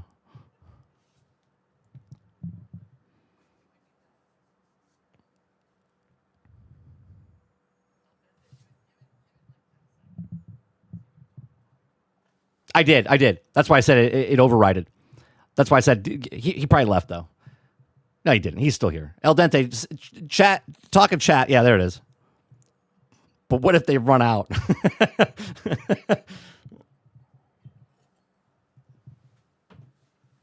The only reason I did that to El Dente is El Dente has been here for over a decade. So, Big Mo says pre-order battle pass is retarded.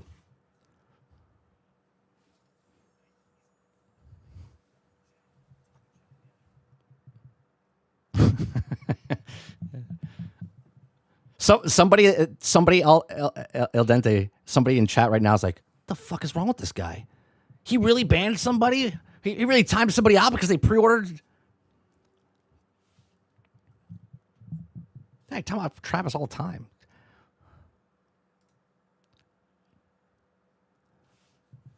Come on, though. Let's be honest. Pre-ordering a fucking battle pass? Like, what are we doing? What are we doing? Is this... It's just one battle pass. It's just one pre-order battle pass. It's not going to stick. And then all of a sudden now another company does it, and then another company does it, and then everyone else is doing it. Now you're pre-ordering the game, right? Now you're pre-ordering the game, and not only can you pre-order the game, but you can pre-order the battle passes before the game comes out. Buy it now. Get the DLC pre-order battle pass.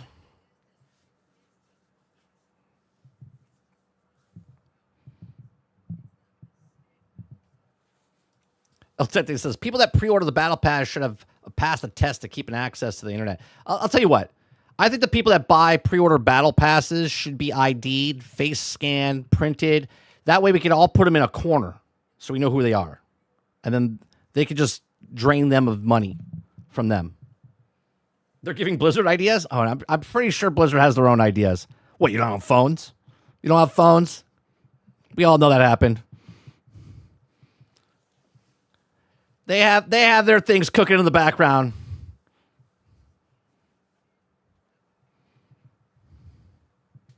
Chopper Eric says it's too late to stop it. Also, it's EA. This is now a thing forever and ever. Until it's not. I'm telling you right now, years in advance, do not get the next Battlefield. Don't pre-order it. Don't get it day one. Don't get it week one. Don't get it month one. Let them sweat. Let the 5 studios that make the next game, all hands on deck, telling you it's the Battlefield's returned. They're going to try to bring it back with Battlefield Bad Company 3 or whatever the fuck they're going to do. Okay? And you just let them sweat. They're like, but this is the Battlefield. This is the Battlefield. This is it. We're back, baby. We're back.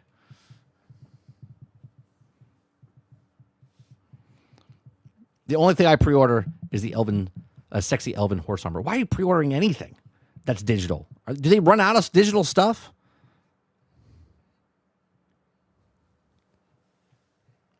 Guys, we only have a certain amount of digital goods until this time. Then we have to get rid of them because the artist that made them only made enough of them to get to 300 people.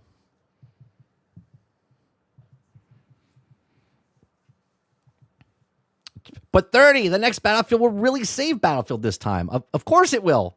Of course it will. We're all going to be there to see it saved once again. Once again, when they bring back another Battle Royale, another Extraction with another... We're scarce on digital skins. Yeah, you too. We should have Sarah McLachlan, the music playing, right? And then be like, for just $25, you too can help a starving EA artist that has digital goods. If you order right now, the first 2 million people that pre-order the digital skin of Nicki Minaj's ass in Battlefield, you too can get a 2-skip tier for a low, low price of $25. You're making people's dreams come true. Please pre-order now. It's like, what are we talking about? It's a digital good. Why do I have to pre-order it? Do you know how sad? You know why? Here, this is exactly why you have to pre-order a Battle Pass. Okay, this is exactly why you have to pre-order a Battle Pass. You got to pre-order a Battle Pass because the player base is not coming back. They're not coming back.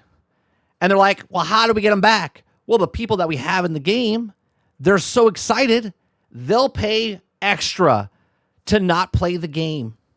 So you can skip 4 tiers by just paying $24, and then you get the other skips for extra bonus. You can skip faster so you don't have to play the game.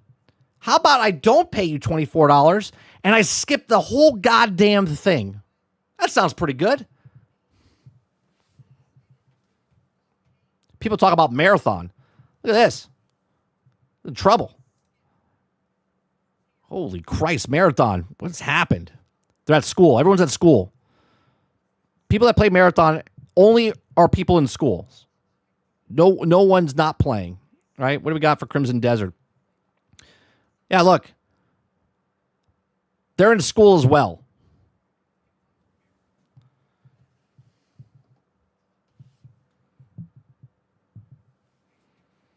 Charge $41,000 double. That way it feels like A2K. That's right. So ridiculous. But don't worry about it, 30. They'll remake the game that everyone's been looking forward to, and one will care. Yeah, it'll be Bad Company 2, or Bad Company 2 Remake, or Bad Company 3. That'll be the next thing they go. I mean, maybe I would buy a microtransaction then. Hey, do you know how bad that would look? I'm like, guys, don't buy pre-order games. Don't play Battlefield 6 Sydney Sweeney's and Battlefield 6 skin, $28. Hey, guys, we're playing Battlefield 6 tonight. Hey, people will be like, what the fuck happened to 30?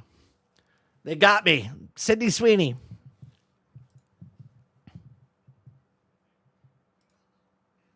He talks about don't pre-order, don't get the thing. What happened? They got to him. He's compromised.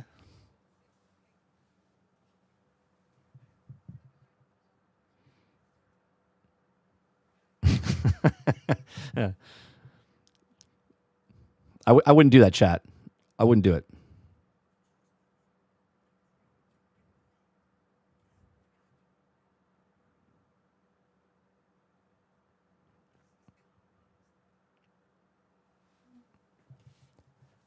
Sydney Sweeney Gundam is gonna suck. I just know it. Wait, she's in a Gundam?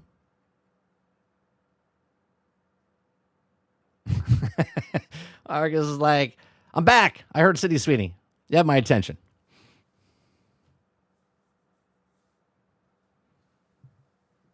Wait, so is she in a movie? Is she gonna be in the Gundam movie?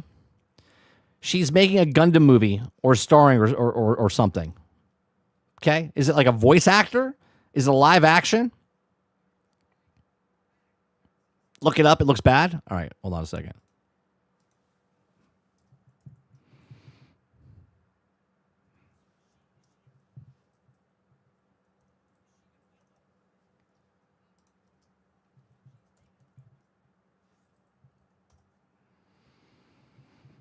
Sydney Sweeney stars in a Netflix live-action Gundam movie, which began production in Queens, Australia on April 2026, directed by Jim Mickle.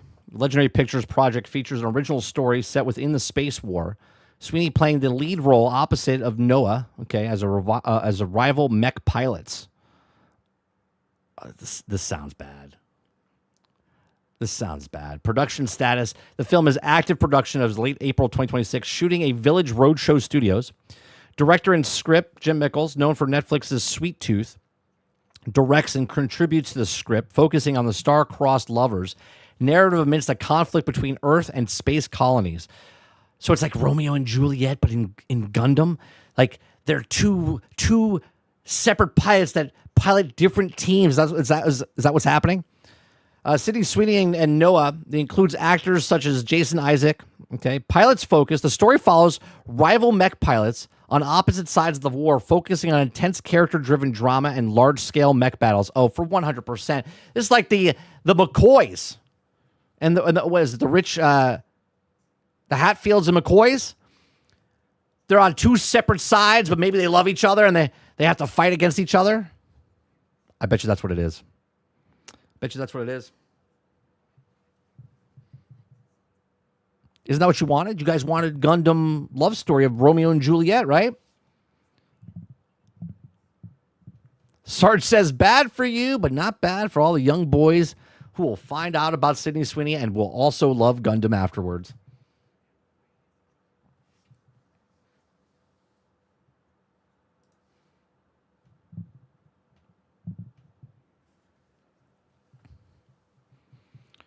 Her mech also has titties that also where machine guns are. No, it doesn't. Does it? Stop it. Do they show pictures of that?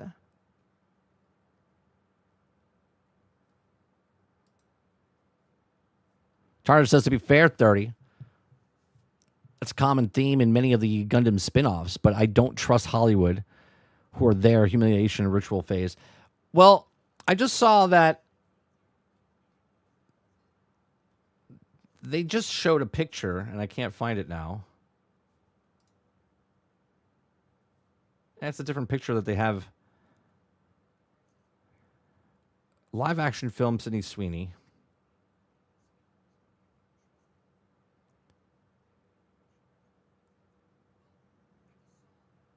All right, hold on. Let's. Who's this? Oh, that's Night's Watch. Production of live action. No, cast announced. So they don't have pictures or anything. There's no pictures. They just started filming, right?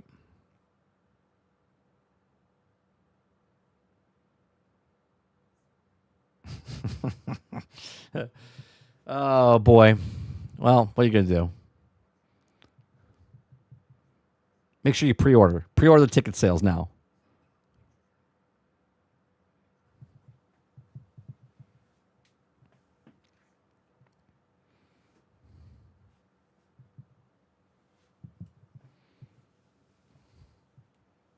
Yeah, there's just CG stuff. There's a picture that they have, and I'm not a super fan here, so I don't know. Is this picture that they have showing here? Okay. Is this picture here an actual picture of an actual show that was animated? And is that what they're doing? Like, are these two people, like, she's playing this character and the other guy's playing this person? I don't know. I'm asking because I'm not a Gundam guy. So, I mean, I watch it, but I'm not a super fan. Don't recognize them? Okay.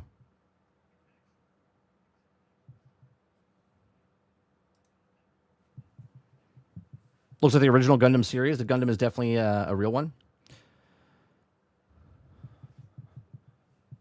Yeah, I don't know if the characters in the front of the Gundam is like a story that they're just readapting to it.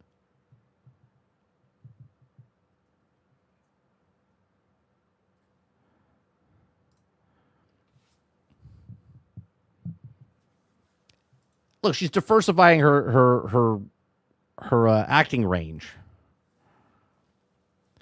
Hope it's good. Like, just CGI and stuff. Hopefully it's not like fucking Transformers was with Michael Bay. That's a fucking train wreck.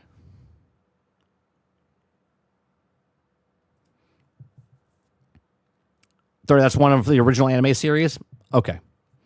So are they adapting one of those original stories but in live action? Are they fucking Disneyfying it basically? It's the same movie but now they're making it live action instead of anime? Or are they actually coming up with a real like original story?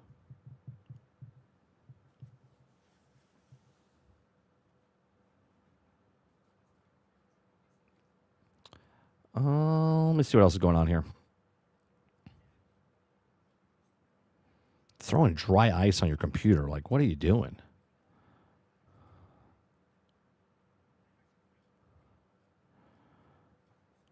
What is happening here? Oh, people are talking about the Michael Jackson film.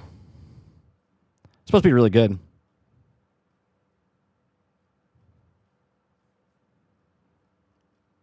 Does anybody else have this happen if you're on X, where you click on follow, right? You click on follow, and it says popular and recent, and you click whatever you click, popular or recent.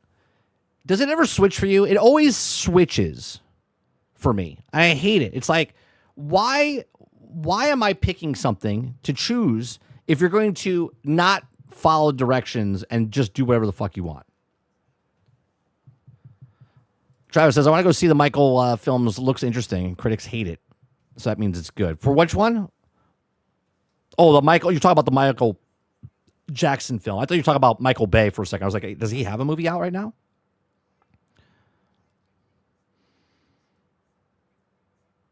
Oh, here we go. Focus Entertainment 39 minutes ago came out with a battle pass for Space Marines 2, Year 2 battle plan. So here we are. We're in 2026. We're in quarter 2 now. So now we got a new PvE mission. Are we already here? Are we on patch 13? Or we're moving on over to patch 14. So these are free updates up here. And these are the free updates up here. Two new PvP arenas, new enemy, 6 heroic weapons, new heroic cosmetic, and war gear update number 2. I think we're here, right? Patch 13. Iron Hands chapter pack. That's the cosmetics that you're buying.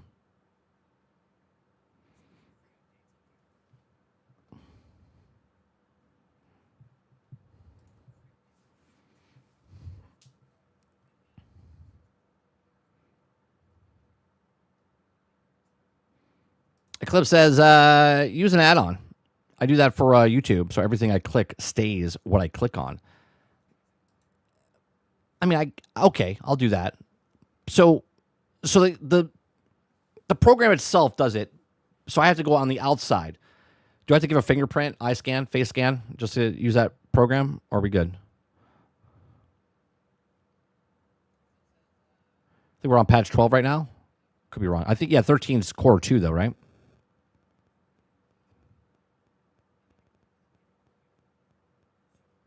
What the hell's happening here? What is happening? I don't want to show this. They're showing a picture of San Francisco and how everyone's on drugs. And they're like, I don't know if this is a show or if this is what's actually happening. What is happening here? This can't be real.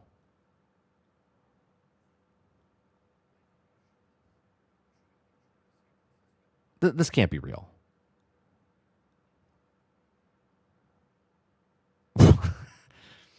I want to show it. I want to show it, but I don't want to show it. I got to make sure that no one's showing any kind of private parts or anything.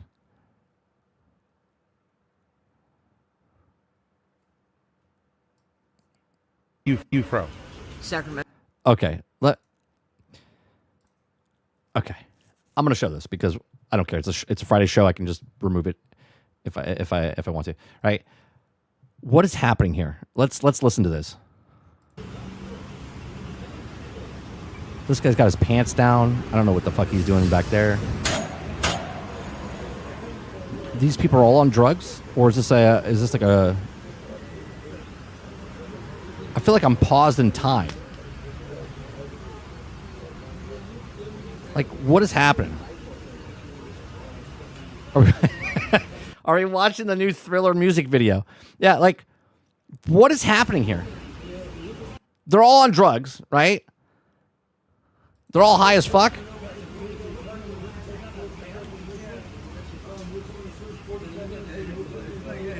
Like, bro, what is happening?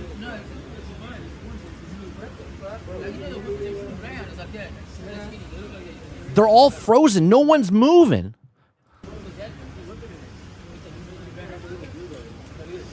Youngster, pull your pants up. Pull them up.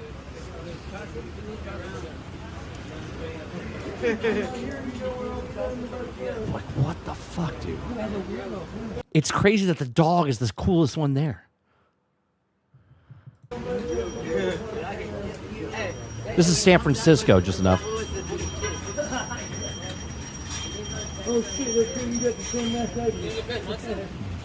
Oh shit, you have the same meth?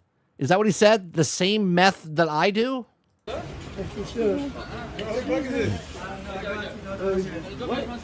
What y'all getting up? Fitting on? I know I know I don't go outside a lot. I'm not living underneath a rock. But the fuck is going on? That's about right, Mo says, because Mo lives over there. Somebody stepped on it? It was an accident.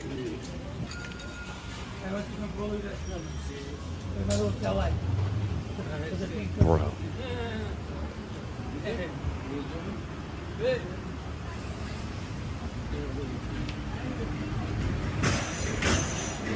They're just all frozen. They're just like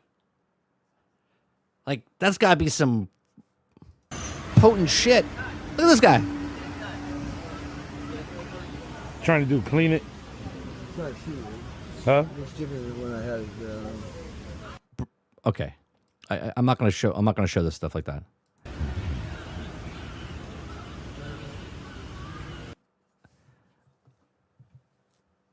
What in the world, bro? And let's go back to the beginning of the stream, right?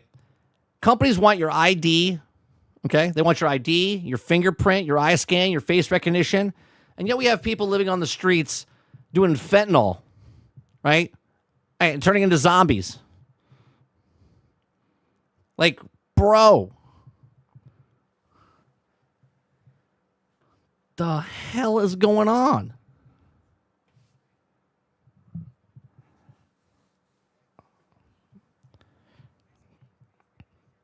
I don't know. I don't even know what to say after that.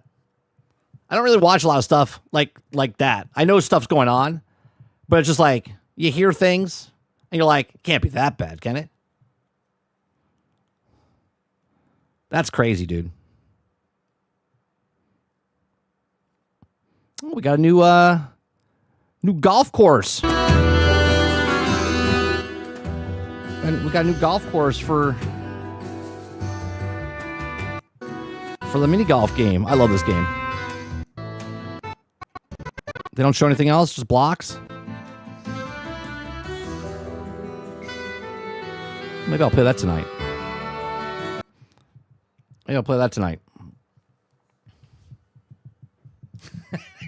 I just read Kojima's new game, OD.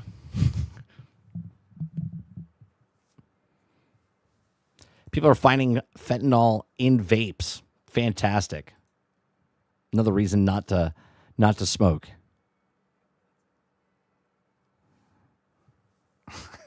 The internet is so like you just scroll. I have like video game stuff, right? Just video game stuff. I try not to follow anything else, but someone that I follow in video game like replied or, and then it pops up in your feed. I try to just keep it just video game, stuff. But sometimes you just can't.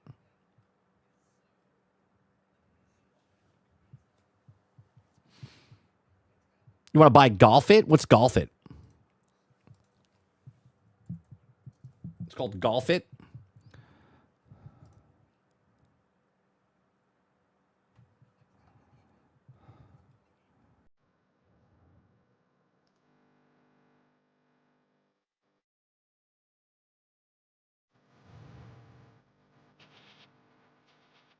What's the difference of this and like golf with friends?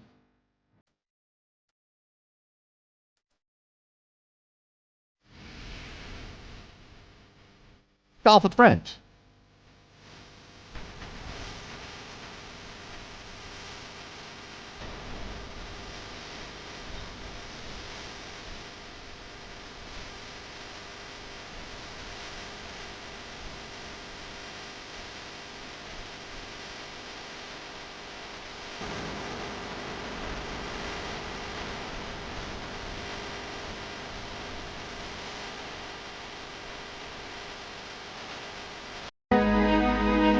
Oh, you can make your own stuff.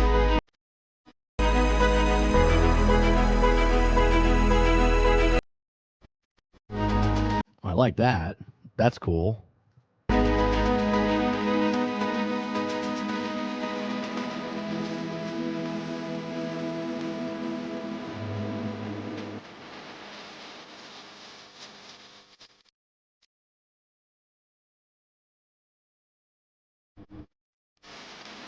Design my own mini golf course? I mean, I'm kind of sold on that now.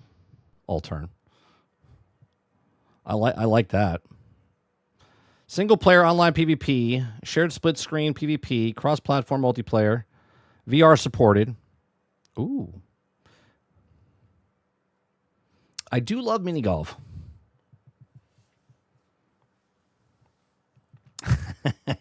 Krebsy, you know me, Krebsy. Yeah, Windrose and Crimson Desert just got competition. That's right. I might put 80 hours, 90 hours into this. 100%.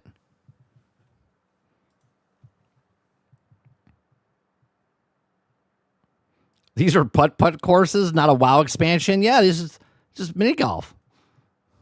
Sometimes it's just very simple stuff.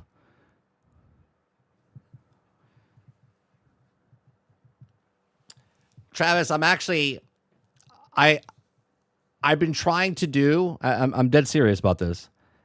I want to open up a mini golf place by me, right? But the land is very limited. And we have land, but it's not in a spot where people would travel to. You know what I mean? So I would like to have a mini golf place. So I've actually tried to come up with a way to do a VR mini golf place. Right? Like a true, like you're playing mini golf, because a lot of people don't want to own virtual headsets. They don't want to invest in it. But there's nothing around where I am that kids can play. There's 7 high schools, right? 7 high schools, 8 middle schools. There's so many kids around this area, and there's nothing for them to do. You got to travel 20 miles that way or 15 miles this way. There's so many kids around this area, and there's nothing for them to do, right? So I want to make a VR mini golf business. Dead serious, not an arcade, just mini golf, where you can come and play VR with your friends, hang out, socialize in person, play a video game in the world of VR, right? And that's it. That's the business plan. Dead serious. I'm trying to put it together. I got a business plan together. I got all the stuff that I want to do with the square footage. I have a design for it. But where's the golf pass?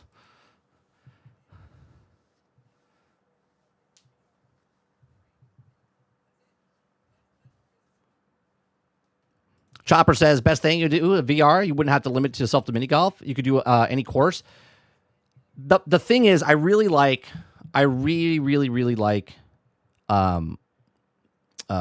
Golf. Okay. Walkabout Golf, they have 40 courses. 40 courses, and there's a hard course, so you have 80 courses, I believe, total. Okay? They're so immersive. They're so awesome to just be in the world, and there's like a scavenger hunt that you can do, right? People can keep their stats and scores because of their login or whatever, right? And people don't want to buy a VR headset because a lot of people don't know if they're going to use it. They might get nauseous or sick or whatever. But it would be a cool attraction to do.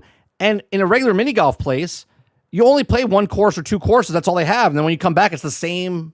It's the same thing. It's the same course. The same thing. With this, you have 40 different courses, 80 different courses, right? And they're constantly. The only bad part, or one of the bad parts is, okay, is that if the company closed down, then you're shit out of luck, right? If the VR headsets break down, that's your biggest cost. You have to replace that, and you're depending on other people not fucking up your equipment.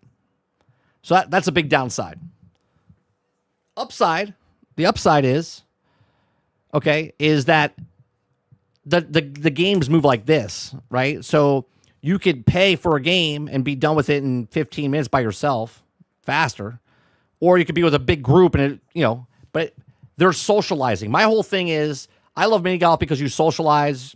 Okay, you get to play a game, right? It's competitive, it's fun, right? In VR, you're playing video games, but you can also socialize with people, and also, like you're in a virtual world, but you're in person with your friends as you're playing. You can pre-order the battle pass on your mini golf. That's right. Yeah. First, you have to do your face scan, check in every 30 days, though. Otherwise, it starts over again. Now, kids, to play mini golf, just enter your DNA here. Sure, yeah. Fingerprint, face scan, tell me your ID, give me a thing. Yeah, check in. Make it happen. I'll make the drive. It's not that far. Need a universal but golf. We need a universal but golf. Go to South Carolina. South Carolina, they have like 32 miniature golf courses. And they all like work together, and you can get, it's funny that Sarge said this, there is a golf pass that you can get, and you can like go to multiple courses because they're all part of like one organization.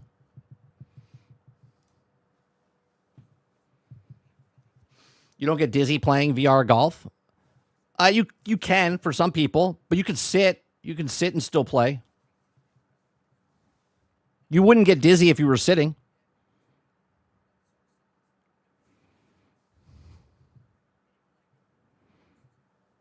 Z's probably behind. He's like, you're all from Cali. Are you allowed to vote? You must be behind.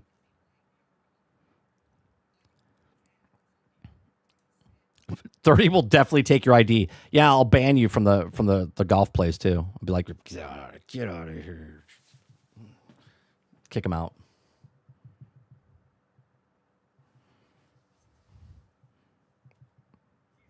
Altern, are you available tonight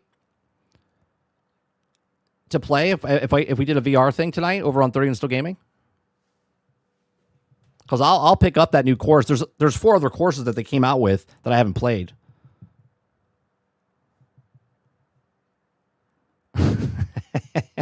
Yeah. I would make fun of anyone playing mini golf VR at the mall instead of just going to a mini golf course. Cool. Make fun of them. You're fucking playing mini golf in a video game? Be like, okay. Why would I care what you think? I'd be in my own little virtual world with other people in the room. Don't put it in a fucking mall. A mall? No one's going to a fucking mall.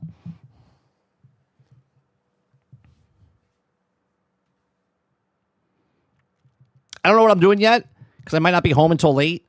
But if I do go live, it'll probably be like 10:30 my time, 10:30, 11 o'clock.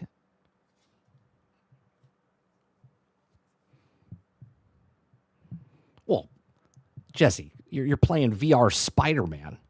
If I'm fucking swinging from buildings in VR, people will be like, yeah, probably.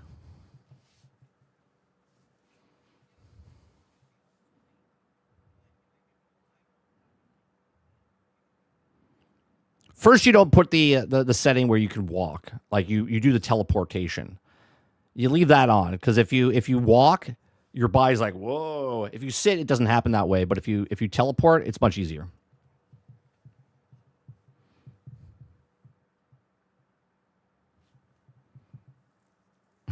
You're like puking. The problem is if you do more than if you go to these like VR places, you have to get a license. Right? You have to get a license for each game. So if you go to a VR place and they have a VR headset, and let's say you can play mini golf or you can play a flight sim or whatever, you have to pay every game license. So if you have 10 games, you're paying a license for each game, if no one's playing it or not, right? This is why you like niche down to one particular game, and then you pay for that game. So if I have 20 games and I have to pay $60 a month for each of those games, but people are coming in and they're not playing 19 of the 20 games because they're only playing that one game on that headset or whatever, you're paying for the license for all those games and you're just burning money. You're just churning and burning money. But if you focus on one thing and make the business around that one virtual game, then it works out.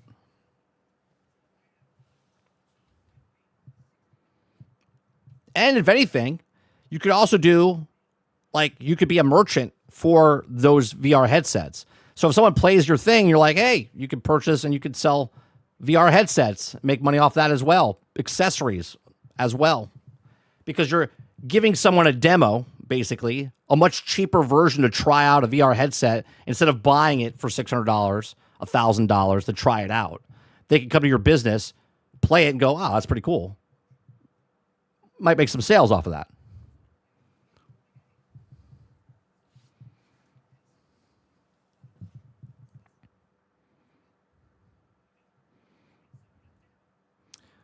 Jesse Max says, I watched my friends play VR Spider-Man, and my friends were also screaming, flying down the building, and I was dying laughing. Well, that's another thing. Watching people. You ever watch these people? Hold on, let me see if I can find it.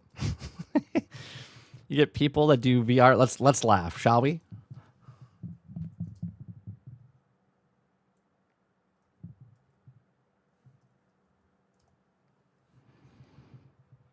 Let me see if this is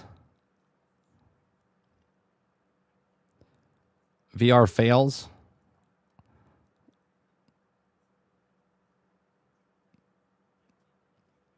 Let me see if this is.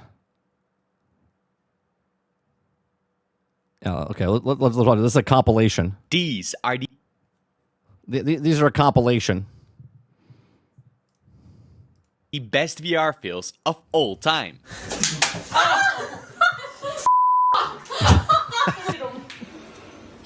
Oh, grab the other gun, smack him.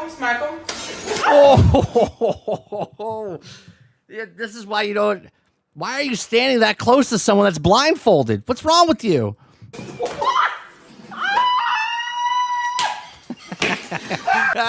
He smacked her on the way. He smacked her on the way by. Oh my God. Push me.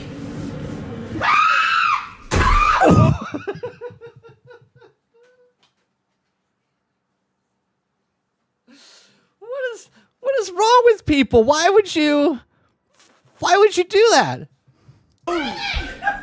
One of them's missile, one's rocket. Oh my God. This is why you have to sign a waiver. Palm on the ground. Oh my God. Oh she man. almost took his head clean off. Okay, where's you looking at? Walk towards me. Clear. Imagine that fireplace was on. What about if she just hit her head on the solid concrete fireplace? Doesn't need to be on. She could be dead.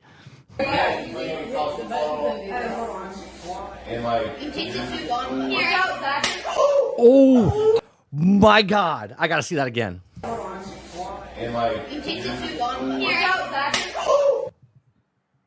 Bro just punched his son in the face. God. This is stupid. Putting a piece of wood at the bottom. What could go wrong here?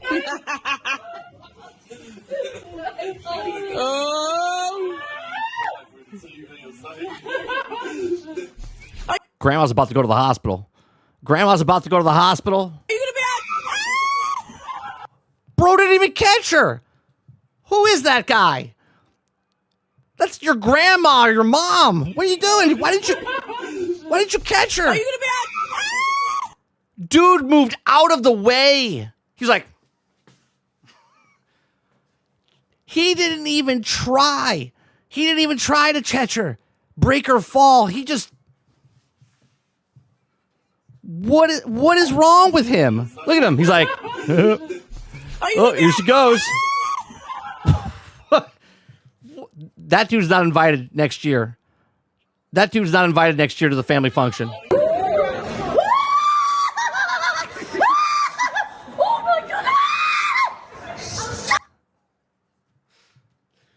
Dad, this is... I'll be honest. I just want to open a VR place just so I could laugh. I'll be honest.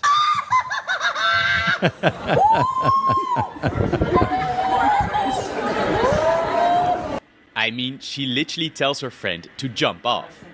I'm scared, Alyssa. Jump off. Should I? No. Jump off. No. Oh my God. Shit.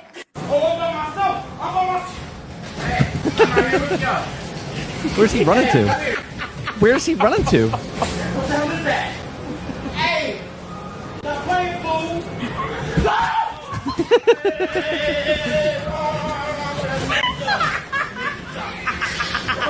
This is why. This is it. You gotta put one of those things down so people don't fall and kill themselves. No, this is gonna make me.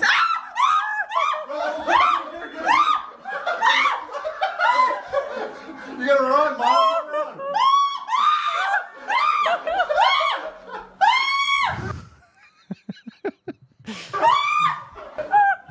Run, Mom!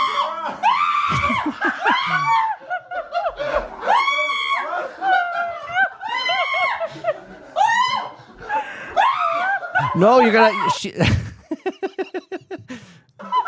Reload.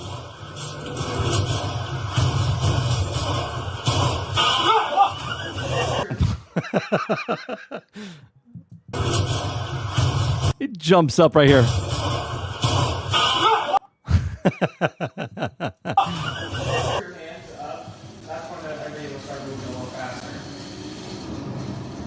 Like, because you're not moving, that's why it's in slow motion. This dude is about to go through the window.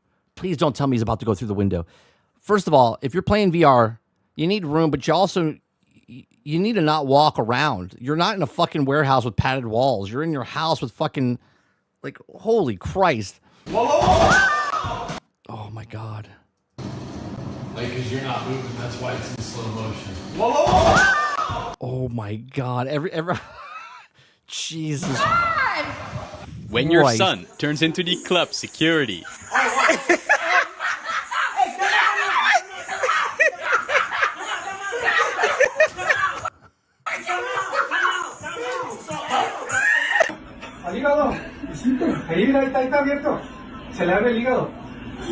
He's gonna bust the TV.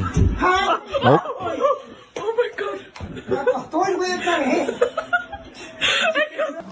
Oh, he's actually coming.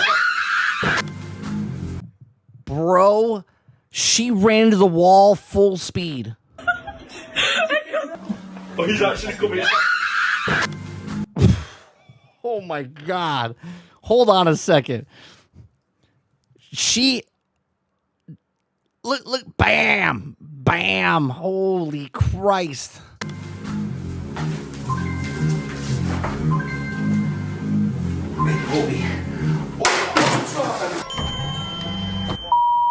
Why? Best be careful, bro. Jump still, look. Big step off.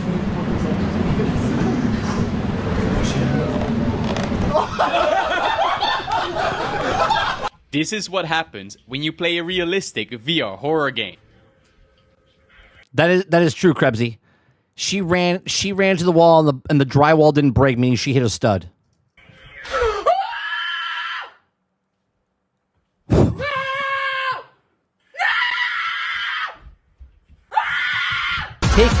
Just take the headset off.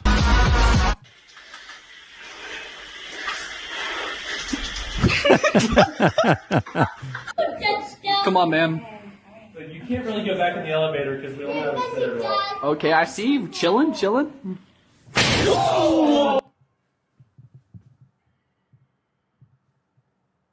Bro. Oh my God. That's got to be a concussion, right? That's got to be a concussion. Like he just that looks like a sturdy table. He just ate that table with his face. Right there. Oh man. Oh my god. Whoa. How'd I hit? He's dead. Man, he's not dead. If he was dead, it would be on. Maybe he's dead. Yeah, who knows? I mean, really? What the fuck is this? Whoa. How'd I hit some? I mean, what is happening right here? Who thought this was a good idea? This woman's part of the 41%. She's part of the 41% for sure. Who thought that getting behind a car with a VR headset on is a smart thing to do? really? What did you expect? Look around, Jack. What do you mean?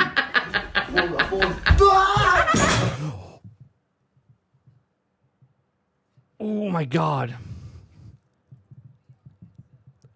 He ran into... He definitely hit a stud. Oh my god. His head came this close to going through the glass of that fireplace. Bro. Oh shit. Oh, wrong. Jesus. Hell. That is. Did you try and lean on a table? Yeah. He fell because he tried to lean on the table.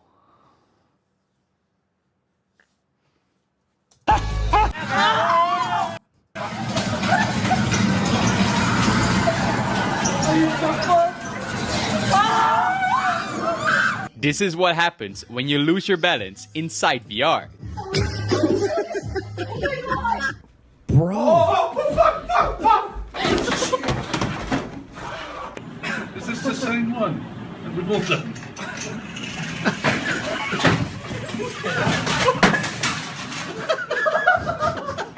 And I'll be more.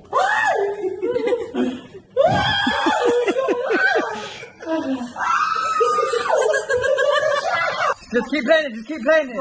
It's finished, it's almost finished, relax. When This the dude's whole sitting. family tries VR for the first time. Nick, you're just in our house right now. Yes, you have to. Yes, you have to. Yeah, I don't want this happening. Yeah, he's smart. He took it off.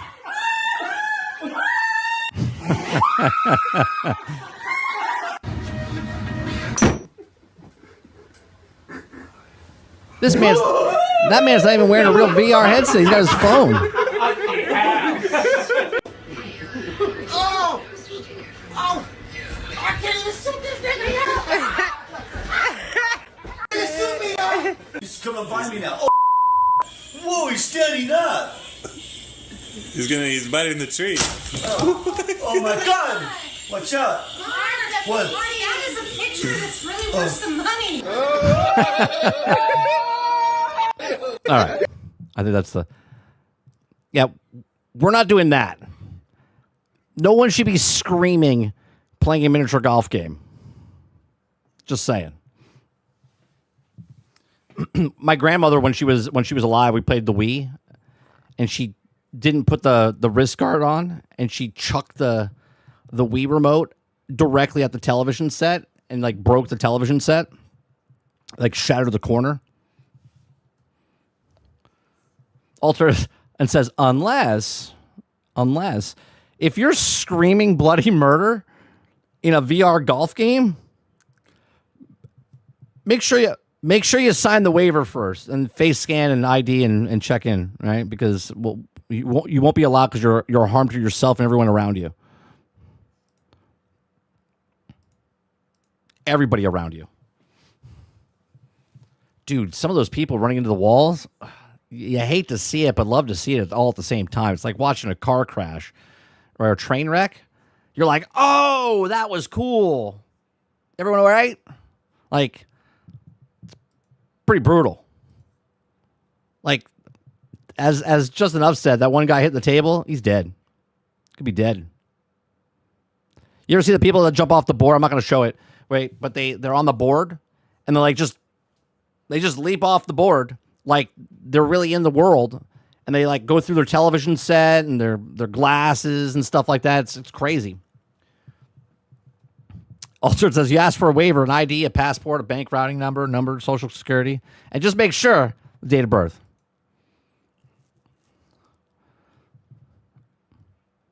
You put up a price tag, like if you break this, you're responsible to buy it. For a bonus stream, it's great. Made by Friday. I appreciate it. We it's 1 o'clock. All right. I got to eat lunch before I go pick up my son and stuff. I think it was a good. We did a lot today. Nice little bonus stream we did today. We're I think I'm done. I don't think we could. There's nothing really else I really want to like go into. We talked about the fraud, or not the fraud, the check-in stuff with Sony. That was a surprise. The Steam stuff with legendary drops. That was good. We talked about the Battlefield, as far as the pre-order bonus, or pre-order the Battle Pass. It's also that, so you can sue. Yeah, if you have Disney Plus, you can't sue me. Yep, banning not all turn. It was El Dente. Yeah, we didn't ban all turn. Although all turn should get banned, or timed out at least.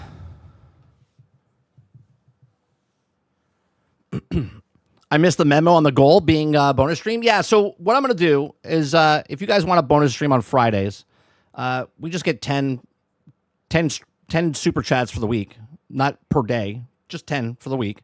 And if you guys want an extra stream, we do an extra stream. Obviously, if because Fridays I usually, my wife's usually off on Fridays, but she had to work this week, so we usually hang out on Fridays.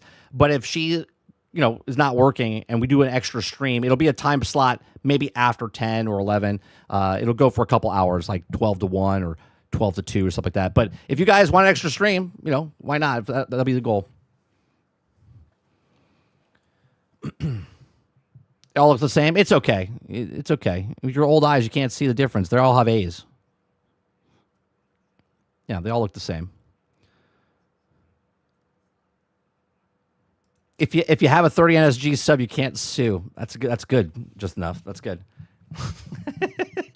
Like you can't. Are you sub to me?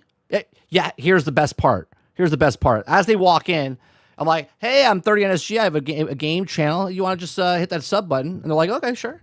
And then they go play. And then they didn't read the fine print. And so when they come back up, they're like, I'm going to sue you. I'm like, you can't sue me because you're a subscriber. I have it down that you're a subscriber. Yeah, that's exactly what the corporations would do. What is this and why are we here? I don't know. I don't know why you're here. I know why I'm here. I'm here because the chat gave me super chats throughout the week and gave them a bonus stream.